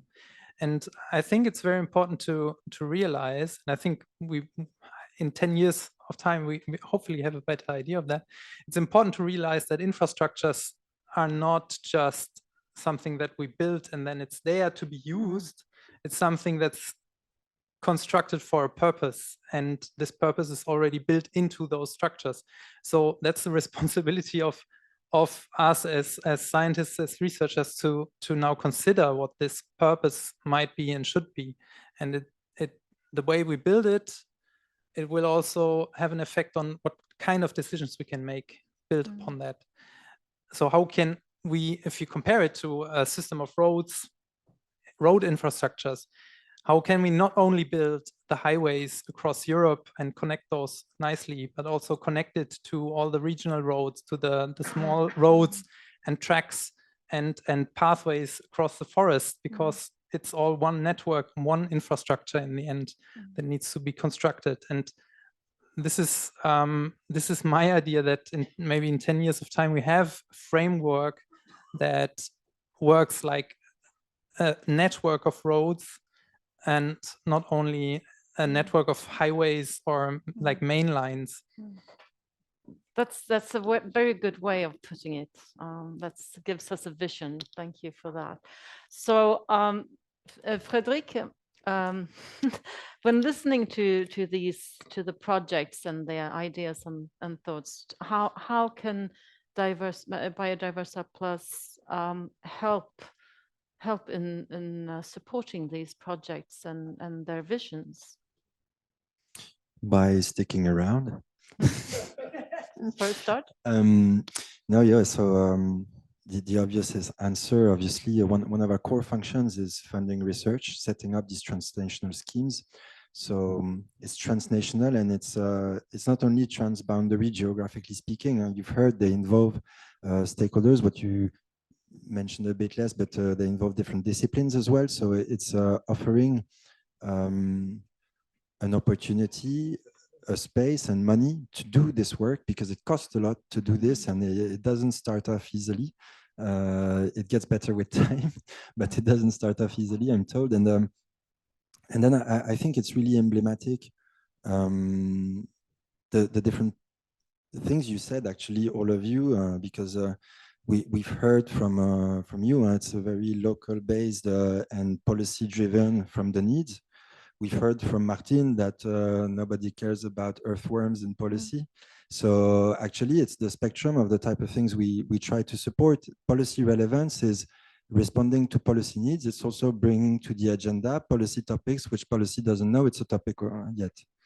And so I don't know if I dare to so you know there's hurdles around the adoption of the EU restoration law. It doesn't stop Biodiversa from building on previous programs on restoration to continue investing in this, because we will need this knowledge and we will need restoration informed by evidence. Whether the law or not, okay, it would be better, it would be easier for sure. And so that's why we're for instance, we're setting up a knowledge hub of these projects around nature restoration to really work around the synthesis of their results together, and also joint engagement into policy, into society. And I think this is one of the key added values we can bring on top of funding you individually. It's also trying to help you make the connections between you and seeking to amplify them when outcomes start happening. And yeah, you all mentioned at the core stakeholder engagement. Of course, it's not the only type of research we need, but it's a type we offer here. And as far as I know, this setup, I'm told regularly that it's quite a unique setup in terms of size. It's fairly medium-sized projects compared to, for instance, framework program projects where you would have 20 million and 20 partners.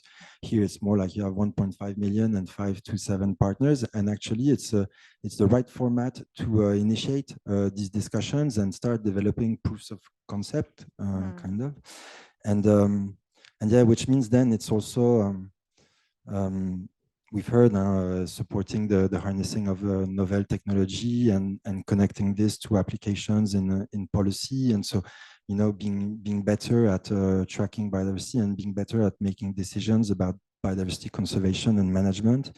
And yeah, I think one key thing we can bring to the table is really beyond this funding opportunity is really to help aggregate results, also connect together and connect to others together.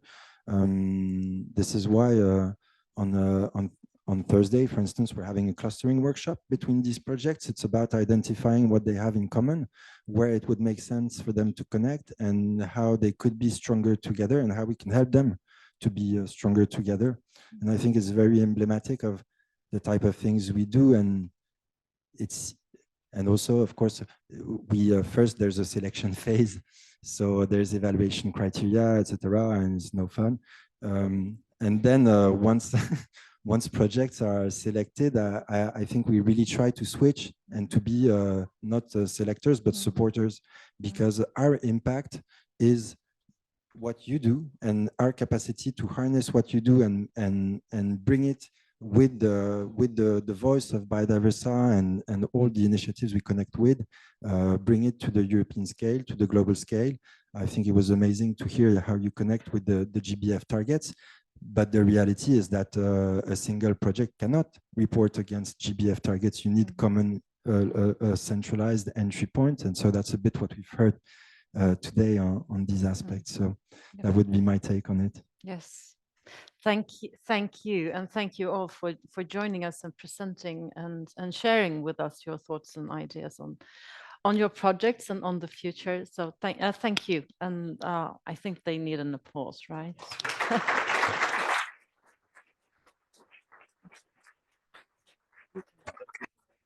Thank you. So when a lot of people are leaving the stage now, and so I am to welcome for the final conclusions. I don't know how he will manage to do this, but Osman Hikansak from Formas and Biodiversa Plus, you have the last minutes to sort of sum up this whole afternoon. And I welcome you and I wish you luck. Yeah, I mean, thank God I got prepared a little, but yeah, indeed, it has been a very intense afternoon, and I guess we all enjoyed it. I mean, on our take, we enjoyed it, so I hope you did the same as well. And with that, I would like to thanks again to all of you on site and online, and all the speakers for today, enabling this exciting discussions and knowledge exchange. Well, I think all in all, it has been a very all-round event to establish the rich context of the topic of monitoring and so on, and to demonstrating what type of tools are available and the initiatives likewise. So yeah, I think it's obvious that there are lots of challenges ahead of us, but as they say, they usually go hand in hand with the opportunities. So I think we are convinced tonight that there are lots of not tonight, not yet. Sorry, during the afternoon that there are many things to look forward to in the near future, and so we could be a bit more optimistic for the future of the monitoring activities. And I try to compile some of the key takeaways from my side. The first one might be like a clear message that we should give the enough attention between the connection between the science and policy and the communication of it. And today we heard lots of good examples about how to coordinate the communication between the monitoring schemes and within themselves. And there, one thing is clear, that the national biodiversity action plans will be playing an important role, because first time we have some global monitoring indicators that can lead us all the efforts into a global goal and target structure. They were summarized very well by Jillian CAMPBELL in her keynote presentation. So the next couple of years will be interesting. In 2026, the reporting period will start. Maybe it won't give us the perfect picture, but at least still keep us more engaged for the future. But yeah, to continue it, I guess we heard lots of interesting developments at European scale. One of the things that to keep a close eye on is the European Biodiversity Observation Center, as presented by Ian MCCALLUM. So it's definitely builds upon the existing knowledge on Europabon, and it holds, I mean, it's still a process in development, everything, but it's definitely again a huge leap forward for the advancements in all these areas.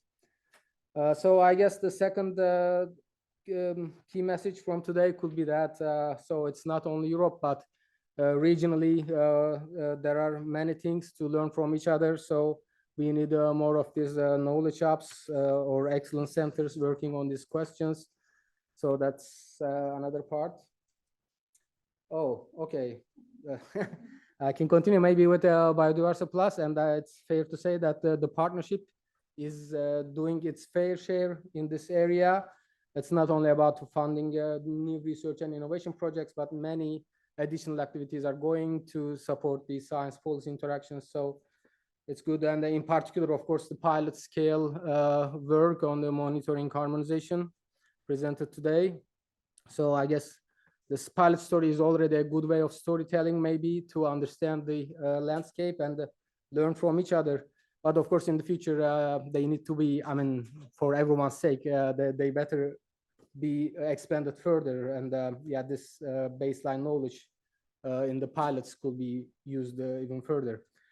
But so the final message that I could identify for today, I think it could be related to understanding the barriers and capacity building. I mean, it's difficult to summarize, but the needs and how to address them with new knowledge and tools. And that was the part where UNEP WCMS enlightened us, I mean, from their perspective. So we have a better understanding of the needs of the all national implementers or the key people. So I think the indicators will be guided or supported by the different agencies to increase the capacities. I think it's important. The European Commission had similar and in parallel messages. So there have been lots really over the last 20 years when it comes to funding research and innovation programs at EU and global levels. So there are many interesting things going on there. And finally, I think our ideas about the panel discussions 1 and 2 are already very much fresh. So I really would like to thank all our representatives from the ministries and the EPAs. I think it was really interesting to hear about the national experiences and how they are integrating science into their policy. And the second panel was even more interesting, I guess. We heard from the projects about their prospects, how to use this citizen science and everything else. So I think there are lots of interesting outcomes to expect from the funded projects, which tomorrow we will learn definitely more about. But yeah, maybe this could be my last words, but I would like to also thank once again, like a few special thanks to people. First of all, Margit Sroya and her colleagues at ETAC for hosting us with a warm hospitality and a wonderful organization in this beautiful city of Tallinn. Then A&R team from France, and in particular Sophie German on my side for the excellent coordination and keep us on track during the preparations. I guess Sophie is not here today. I haven't seen her, but thanks a lot. Then I would like to also thank Marlies Latem in special from Belspo, Frédéric LEMAITRE, and all the Work Package 4 team, led by Swedish Environmental Protection Agency. So with their support, the framing of the agenda, content of the forum, and identifying the panels were rather easy. But last but not least, of course, a big thanks to you, Hanna, for your excellent moderation and remarkable performance with facilitating this delightful and interactive sessions. So thanks a lot once again. And that's all. And a final reminder, so at 7 p.m., we are going to have the dinner here. I think it's the reception dinner. So you will have some time for that. And I think you all know about the programs for tomorrow. So I will stop here with that. So hope to see you at the restaurant at 7 p.m. But thanks for today. Thank you.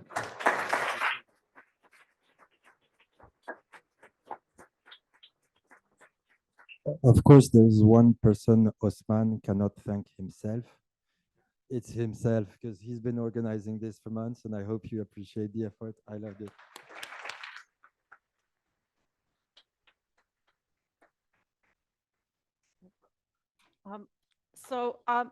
There might be some last practical things, right? You've been sitting for the whole day almost. So before dinner, make sure to have like this, actually 22 floors on this hotel. So use some of them to exercise a bit before dinner, or go for a walk. Grab someone nice and go for a walk. And I think it says that dinner is 18:30 on this one. So we need to clarify if it's 18:30 or 19. 7. Dinner is at 7, and it's in the lobby. Okay, and you will find the way.